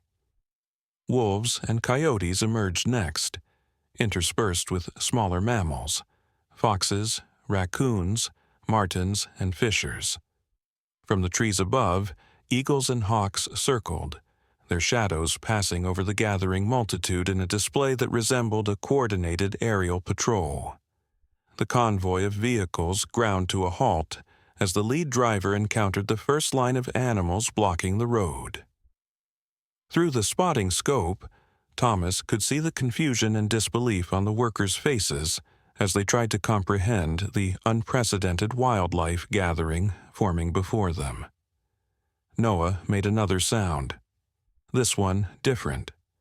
A complex series of calls that seemed to incorporate elements of various animal communications. In response, the assembled creatures began to arrange themselves in a pattern across the valley floor, forming what Thomas realized with shock was a massive symbol visible only from their elevated perspective, the ancient indigenous symbol for the interconnection of all living things. "My God," Olivia whispered, watching through binoculars. "They're creating a message that can be seen from above. They're communicating visually." Thomas hastily set up his camera with a telephoto lens, documenting the extraordinary scene. This was beyond anything reported in scientific literature. A multi-species cooperative demonstration that demonstrated not just coordination, but symbolic thinking. The workers from Northland Resources had exited their vehicles now, some backing away in fear, others taking out phones to record the unbelievable spectacle. One man, presumably a supervisor, was gesturing angrily, trying to order the bulldozer operator to push forward through the animal blockade. Noah's expression darkened. He made a sharp, warning cry, and the front line of animals responded. The largest grizzly bear rose to its full height, towering over the lead vehicle. Wolves moved forward in coordinated formation, creating a second barrier of gleaming teeth and focused predatory intensity. Eagles descended to perch on the construction equipment, their powerful talons scoring the metal in displays of strength. No shot was fired. No aggressive move was made toward the humans. But the message was unmistakable. This land was protected by its original inhabitants, and they would not yield. Through the binoculars, Olivia could see the workers retreating to their vehicles, the supervisor engaged in an angry phone call. Minutes stretched into an hour, with the animal blockade holding firm, while Noah maintained his position on the ridgeline, sometimes making soft sounds of encouragement or direction that carried to the creatures below. Shortly before noon, the standoff reached a turning point. A new convoy of vehicles approached from the opposite direction, official government SUVs bearing the insignia of the Environmental Protection Agency and the Department of Fish and Wildlife. Dr. Castillo's car was among them, along with several vehicles belonging to indigenous tribal representatives from the region. Noah made a new sound, gentler, reassuring, and the animals adjusted their formation, creating a pathway for the official vehicles while maintaining their blockade against the Northland Resources equipment. "He's directing them to distinguish between threats and allies," Thomas observed with amazement, continuing to document the scene with his camera. The level of nuanced communication happening here. Through the spotting scope, Thomas could see Dr. Castillo speaking with federal officials, gesturing toward the animal gathering, and then up toward the ridgeline where they were positioned. She knew they were there, watching, though she couldn't possibly see Noah clearly from that distance. "They're serving papers," Olivia reported, her binoculars focused on the confrontation between officials and the Northland supervisor. "Looks like a cease and desist order." The supervisor's body language conveyed fury and frustration as he argued with the federal officials. But with the animal blockade still firmly in place, and now government authorities on the scene, Northland's position was untenable. After a heated exchange, the supervisor stormed back to his vehicle and made another call. 20 minutes later, he emerged and gave orders to his crew. Slowly, reluctantly, the convoy of construction and drilling equipment began to turn around on the narrow access road, a complicated maneuver that required several vehicles to back up considerable distances. Noah released a soft sound of satisfaction, then turned to his parents with a tired smile. "They go now," he said simply. "Animals win." As the Northland Resources convoy retreated down the mountain road, the assembled wildlife began to disperse as well, melting back into the forest in small groups rather than all at once.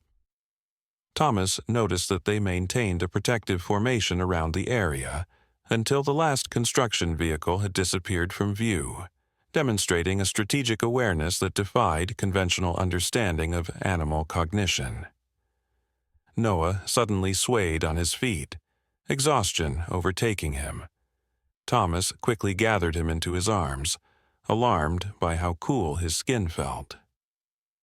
"He's freezing," Thomas said, wrapping an additional blanket around Noah's small form.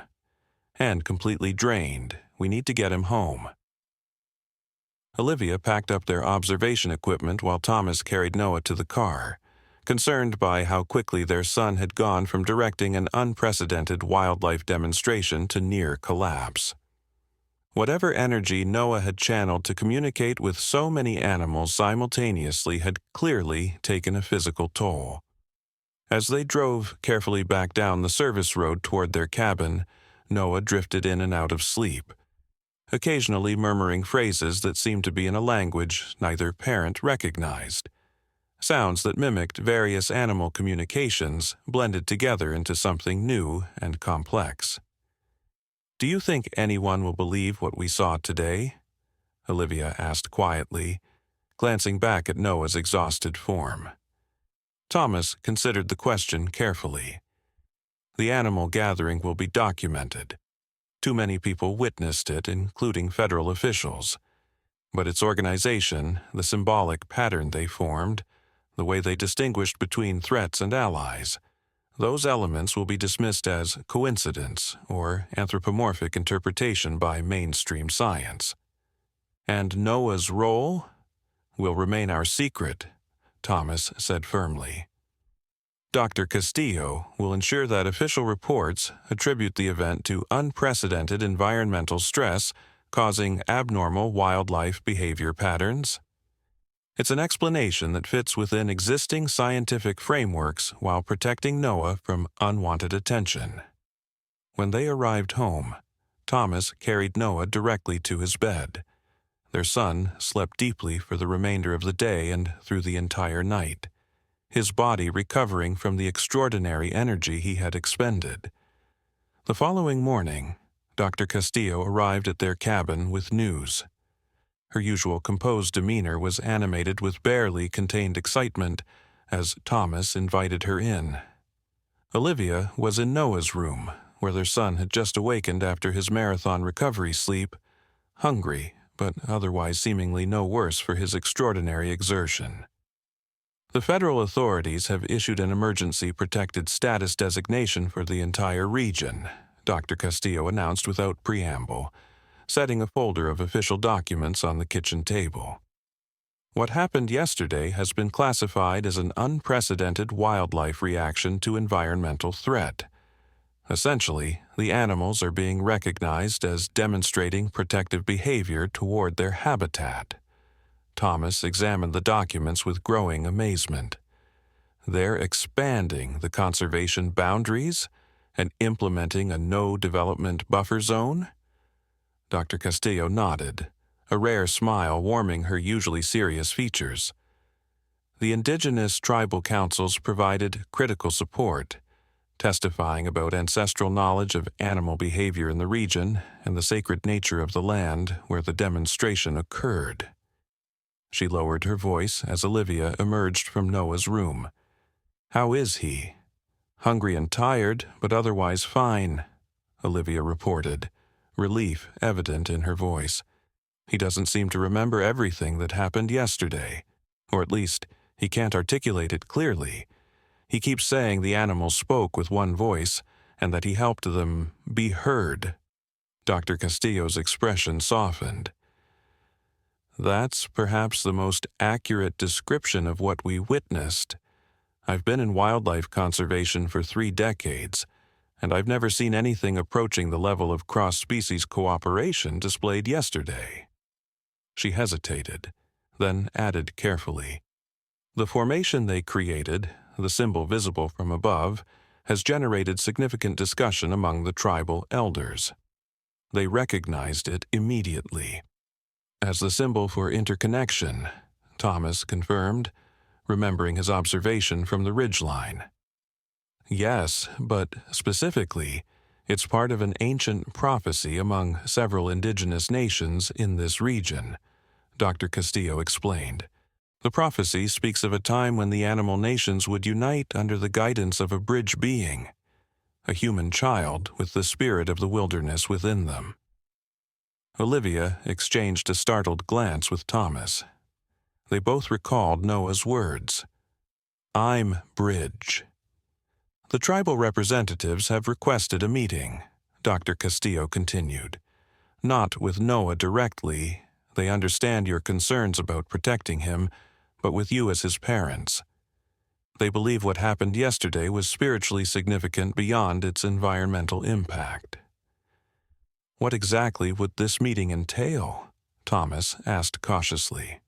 "Simply a conversation with Elder Clara Rainwater, the most respected wisdom keeper among the local nations. She was present yesterday, observing from one of the tribal vehicles.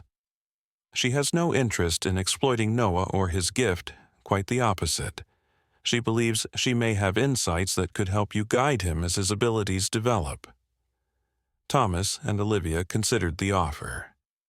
They had been navigating Noah's extraordinary connection to wildlife without any roadmap, relying on their scientific backgrounds and parental instincts.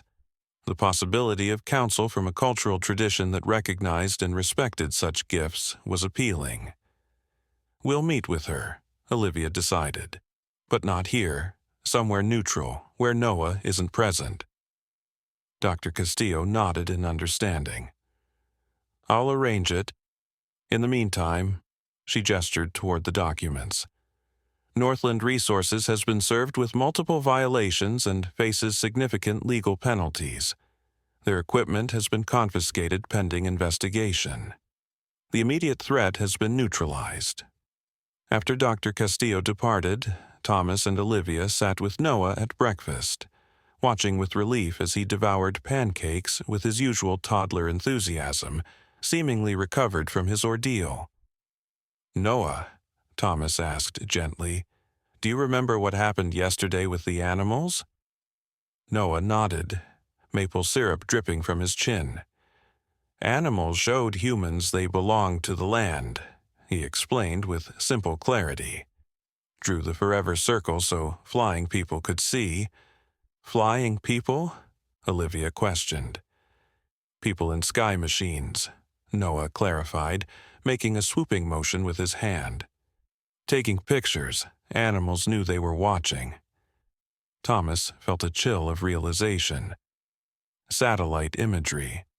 The animals had created their symbolic formation knowing it would be captured by aerial surveillance, a demonstration designed not just for the workers on the ground, but for a wider audience that would see the images later.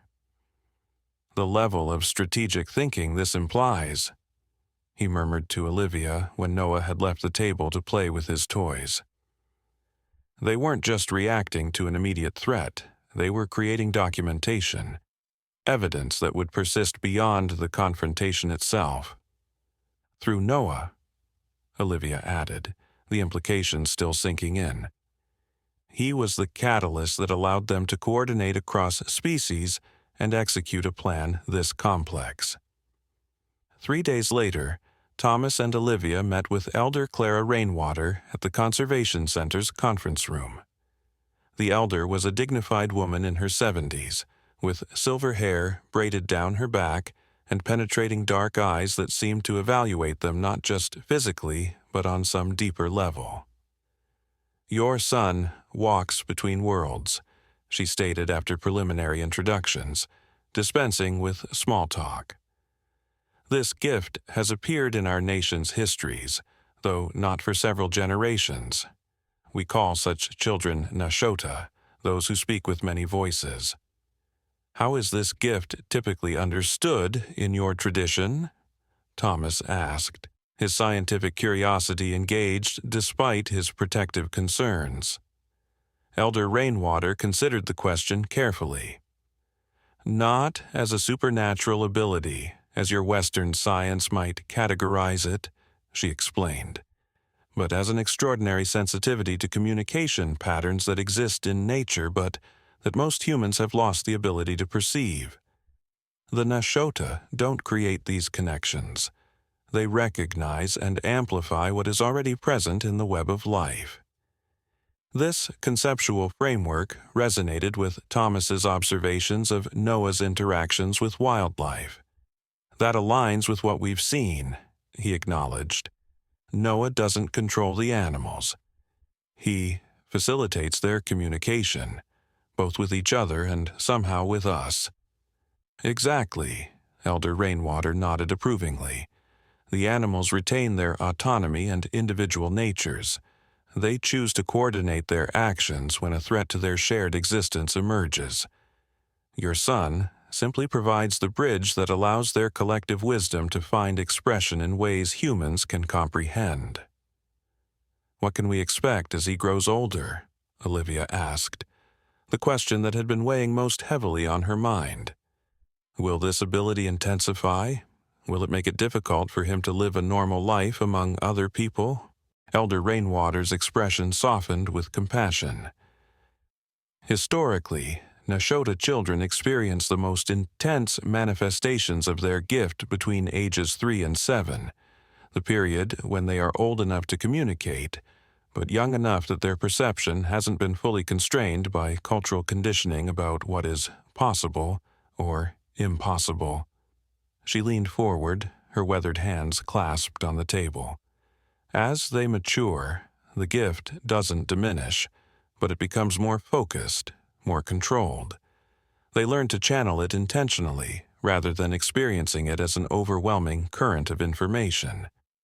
Many Nashota from our histories became healers, environmental guides, or wisdom keepers. Some chose to live apart from large human settlements, serving as intermediaries between human communities and the natural world.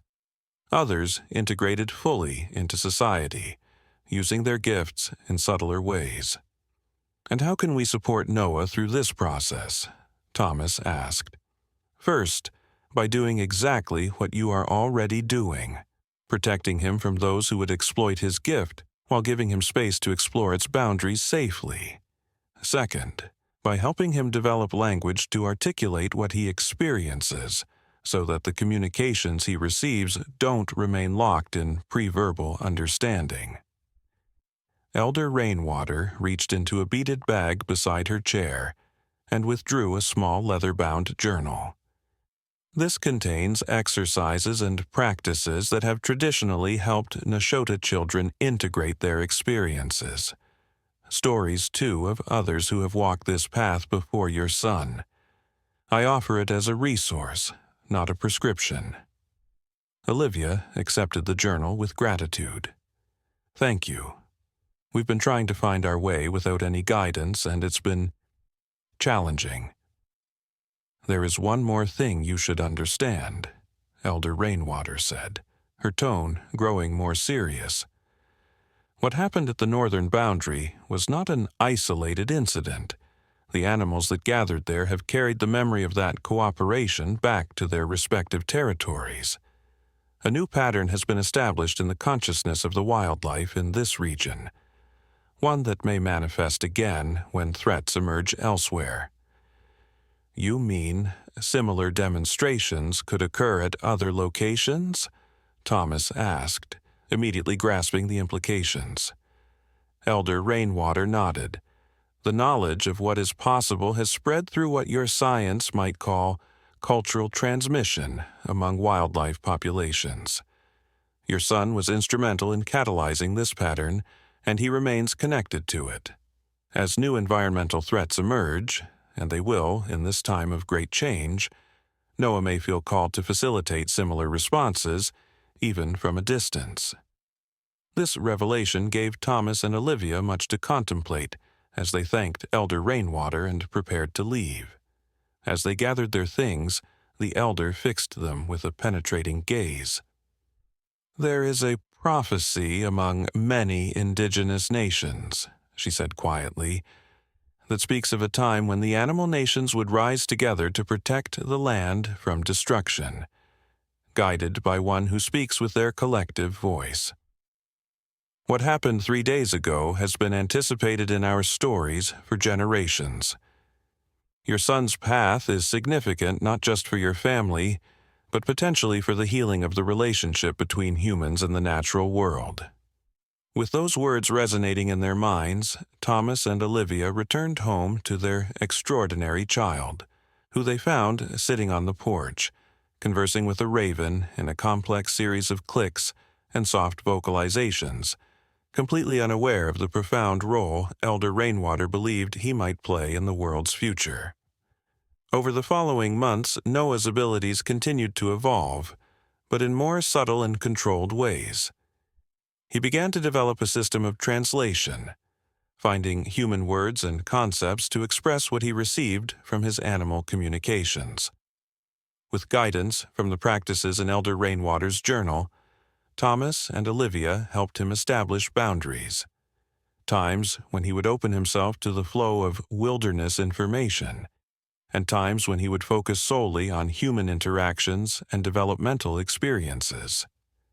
By his 4th birthday, Noah had begun socializing more successfully with other children during their trips to town, though he remained most comfortable and confident in natural settings.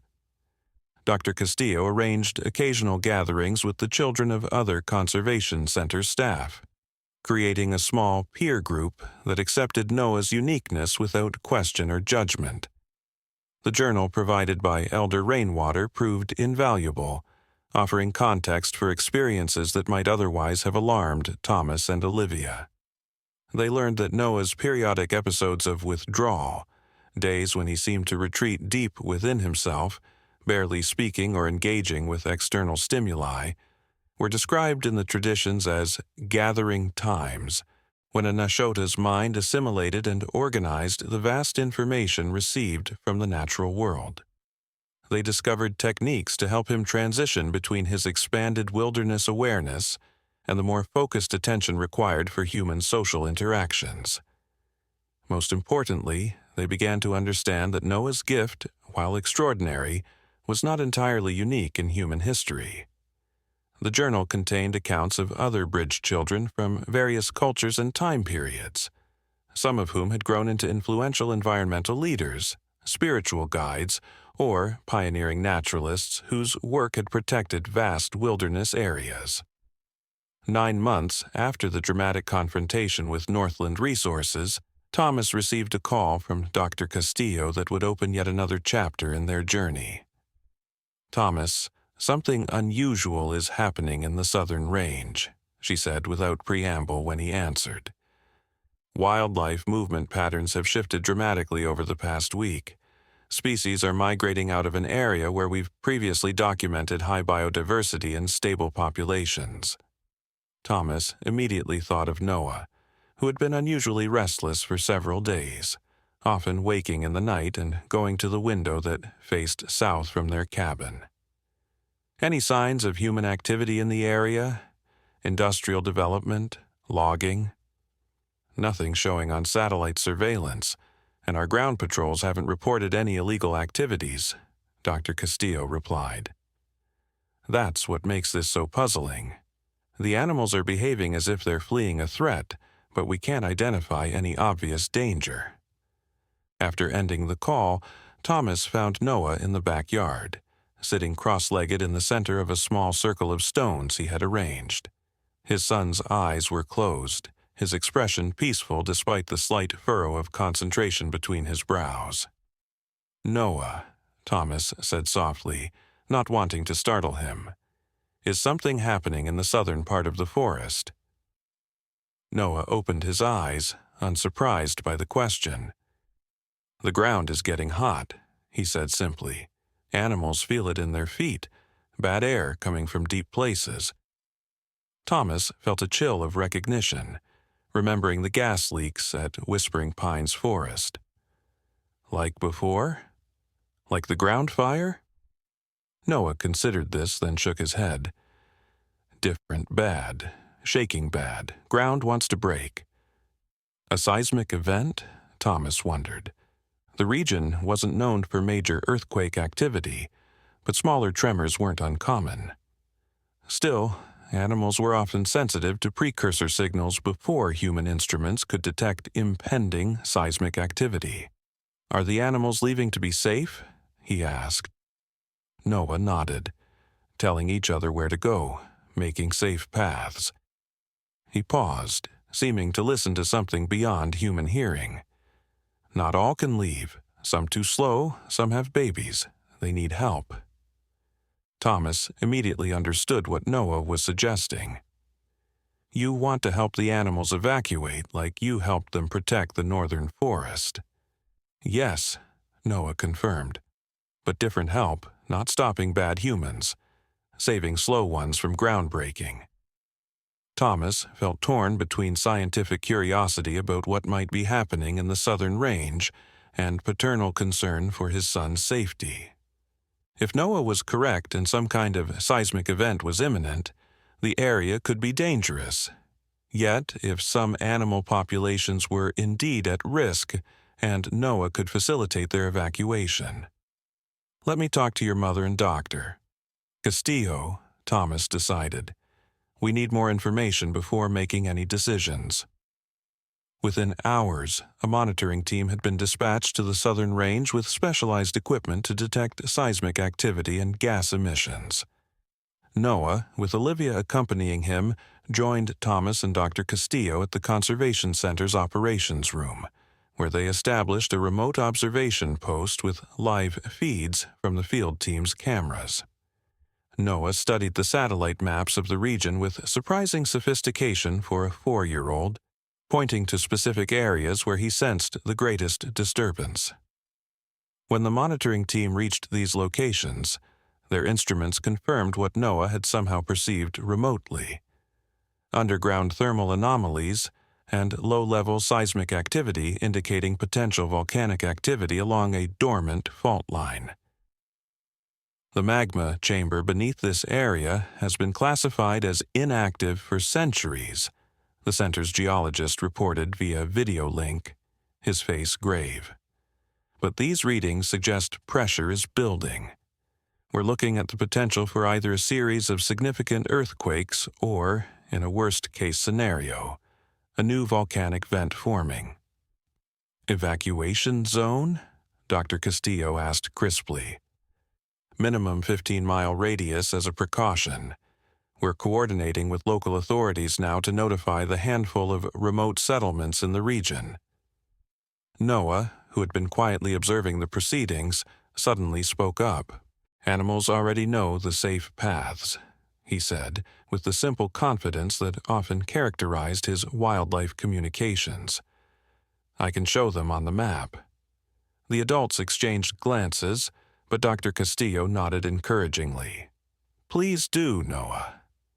With surprising precision, Noah traced several routes on the digital map, natural corridors through the forest that would allow wildlife to evacuate while avoiding potential hazard zones. What was remarkable to the observing scientists was how these routes aligned perfectly with geographical features that would provide relative safety during seismic events. Ridgelines, river valleys, oriented away from the potential eruption zone, and areas with bedrock that would remain stable during ground disturbances. He's identified natural evacuation corridors that follow the most geologically stable terrain, the geologist observed with astonishment. Routes that would take our computer models hours to calculate based on comprehensive geological data. The animals have generational knowledge of the land, Elder Rainwater commented from where she stood quietly at the back of the room, having been invited by Dr. Castillo as a cultural consultant. They passed down information about safe migration routes during previous Earth changes. NOAA is accessing that collective memory. Over the next 3 days, NOAA worked with the Conservation Center team to coordinate an unprecedented wildlife evacuation. Unlike the dramatic confrontation with Northland Resources, this operation required subtlety and patience. NOAA couldn't be physically present throughout the large evacuation zone, but he developed a method of remote communication, singing his distinctive melodic patterns into recording devices that were then played at strategic locations along the evacuation routes, serving as acoustic guidance for animals that recognized his unique frequency. Field teams reported extraordinary behaviors, herds of different herbivore species traveling together along the designated routes, predators moving parallel to prey animals without hunting, larger, stronger animals appearing to assist younger or injured members of their species. Most remarkably, several teams documented instances of interspecies cooperation. Wolves guiding fawns separated from their mothers, bears clearing fallen trees from paths used by smaller mammals, ravens appearing to scout ahead and return with information for ground-dwelling creatures. By the 4th day, seismic activity had increased dramatically. The first significant earthquake, measuring 5.2 on the Richter scale, triggered landslides and fissures throughout the southern range. 2 days later, a new volcanic vent opened in an area that had been densely populated with wildlife just a week earlier, but was now largely evacuated thanks to NOAA's intervention. The Conservation Center's rapid response, combining NOAA's unique insights with conventional scientific monitoring, had prevented what could have been a devastating wildlife catastrophe. No human settlement suffered casualties, having been evacuated based on the early warnings triggered by NOAA's observations of animal behavior. In the aftermath, as the scientific community marveled at both the geological event and the unprecedented wildlife evacuation that preceded it, NOAA became withdrawn and quiet. The extended period of intense communication had taken its toll, leaving him physically exhausted and emotionally overwhelmed. "Too many voices," he explained to Olivia one evening as she tucked him into bed. "All scared, all talking at once. Hard to help them all hear each other." "You did an amazing job, sweetheart," Olivia assured him, stroking his hair. "So many animals are safe because of you."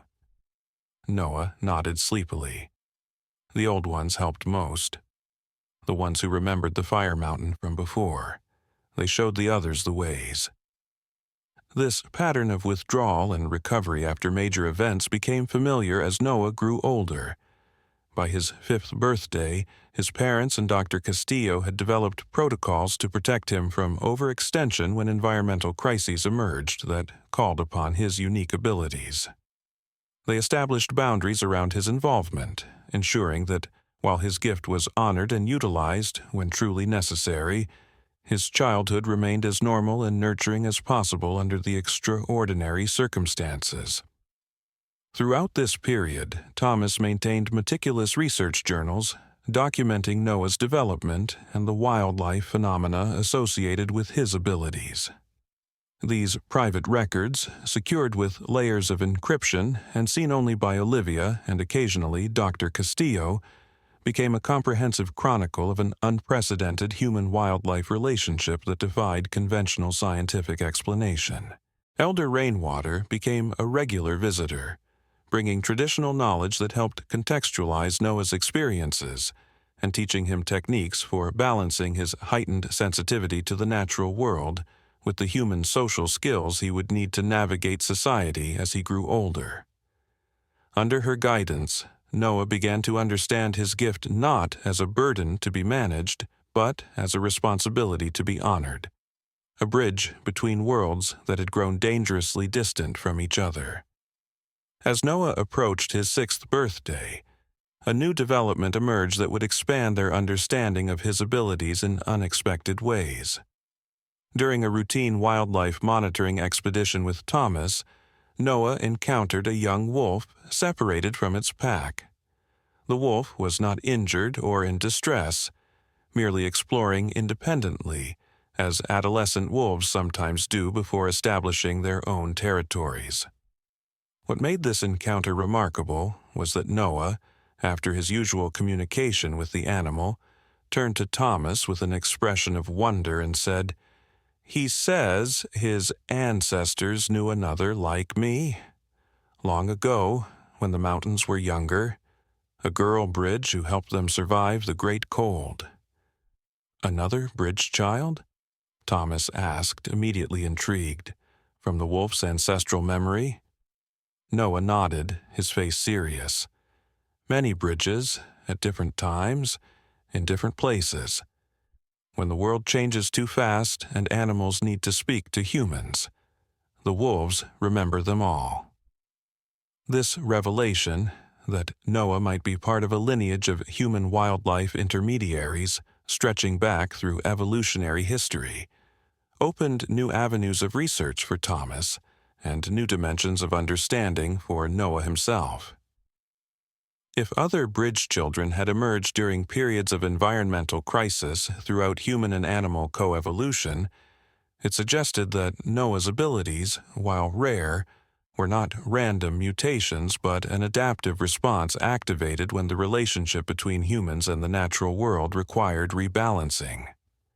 With Dr. Castillo's support, Thomas began a careful, discreet exploration of historical and anthropological records from various cultures, looking for accounts that might represent documentation of previous bridge children.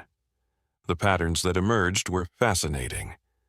During periods of significant climate change, after natural disasters, or when human exploitation of natural resources reached critical thresholds, stories consistently appeared across diverse cultural traditions, describing children with extraordinary connections to wildlife.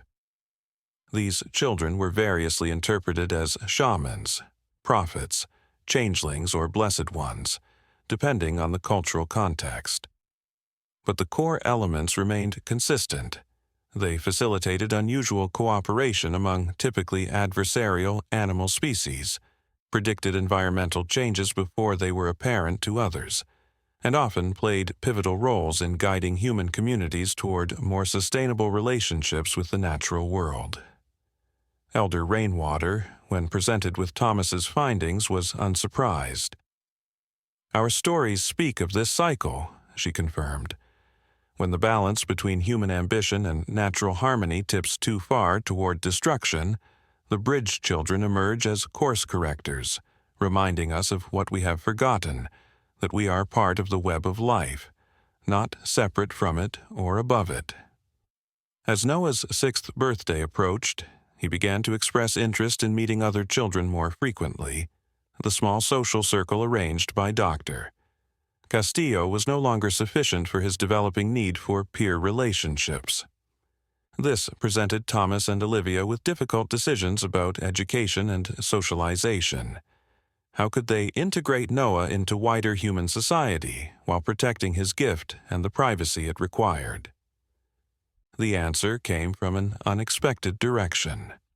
Elder Rainwater, during one of her regular visits, brought news of a small alternative school established by a coalition of indigenous nations and environmental educators on protected tribal land adjacent to the Conservation Center's territory. The Forest Pathways School, she explained, was created for children with special connections to the natural world. Not all with gifts like Noah's, but children from various backgrounds who demonstrate unusual sensitivity to environmental patterns and wildlife behavior. The school's curriculum balanced conventional education with indigenous knowledge systems and extensive time in natural settings, Class sizes were small, with teachers trained to recognize and nurture each child's unique relationship with the environment, while maintaining confidentiality about their specific abilities or backgrounds. Several Nashotah children have attended over the years, Elder Rainwater added. Not all as powerfully gifted as Noah, but children who walk between worlds in their own ways. He would not be entirely alone in his experience there. After careful consideration and several visits to observe the school's approach, Thomas and Olivia decided to enroll Noah for the coming academic year. The decision marked a significant transition from the protected isolation that had characterized Noah's early years to a carefully structured integration with a community that might understand and respect his exceptional nature. On the morning of Noah's first day at Forest Pathways School, Thomas and Olivia watched with a mixture of pride and apprehension as their son prepared for this new chapter in his extraordinary journey. Noah packed his backpack with the usual school supplies, then added his special journal, the one in which he recorded his animal communications in a system of symbols and drawings he had developed with Elder Rainwater's guidance. "Are you nervous, sweetheart?" Olivia asked, adjusting his shirt collar. Noah considered the question with his characteristic thoughtfulness. "A little," he admitted, "but I want to learn how other kids talk to the world, and maybe—" he hesitated. "Maybe some of them might understand how I talk to it too." As they walked together toward the waiting school transport, a familiar sound drew their attention to the forest edge. The black bear they had first encountered upon arriving at their cabin, now older and grayer but still imposing, stood watching from the tree line. Beside her was an adolescent bear, likely one of her offspring from a recent year. Noah stopped and raised his hand in greeting. The bears responded with a synchronized movement that could only be described as a bow. Heads lowered briefly in acknowledgement before they turned and disappeared into the forest. "They're wishing you well on your first day," Thomas said, marveling even after all these years at the depth of connection between his son and the wildlife with whom he shared this territory. Noah nodded, a smile spreading across his face. "They say I'll always be part of their family, even when I'm learning with human children." As he climbed aboard the transport and waved goodbye, Noah Mason embodied the hope represented by bridge children throughout history, that the divide between human consciousness and the intelligence of the natural world was not permanent or unbridgeable. That connection across species boundaries was not only possible, but essential for the survival of all in a time of unprecedented environmental change. Thomas and Olivia watched until the vehicle disappeared down the forest road, carrying their extraordinary son toward new experiences that would shape not only his future, but potentially the future relationship between humanity and the wilderness from which all life had originally emerged. Behind them, unseen but present, the animals of the forest maintained their vigilant guardianship, the wolf pack on the ridgeline, the ravens circling overhead, the bears in the shadows of the ancient trees, all connected through an intricate web of communication that had existed long before human language, a web into which a remarkable child had been welcomed as both student and teacher. And somewhere in that web of life, the whispered story of Noah Mason, the bridge child who had united the animal nations against destruction, who had given voice to their collective wisdom when the earth itself was in danger, was being passed from creature to creature, becoming part of the generational memory that would be preserved and transmitted until, perhaps someday, another bridge child would emerge to receive it. The story of a baby who had once approached a wounded mother bear without fear, setting in motion events that would eventually help heal the ancient divide between humans and the wilderness that had nurtured them both into existence.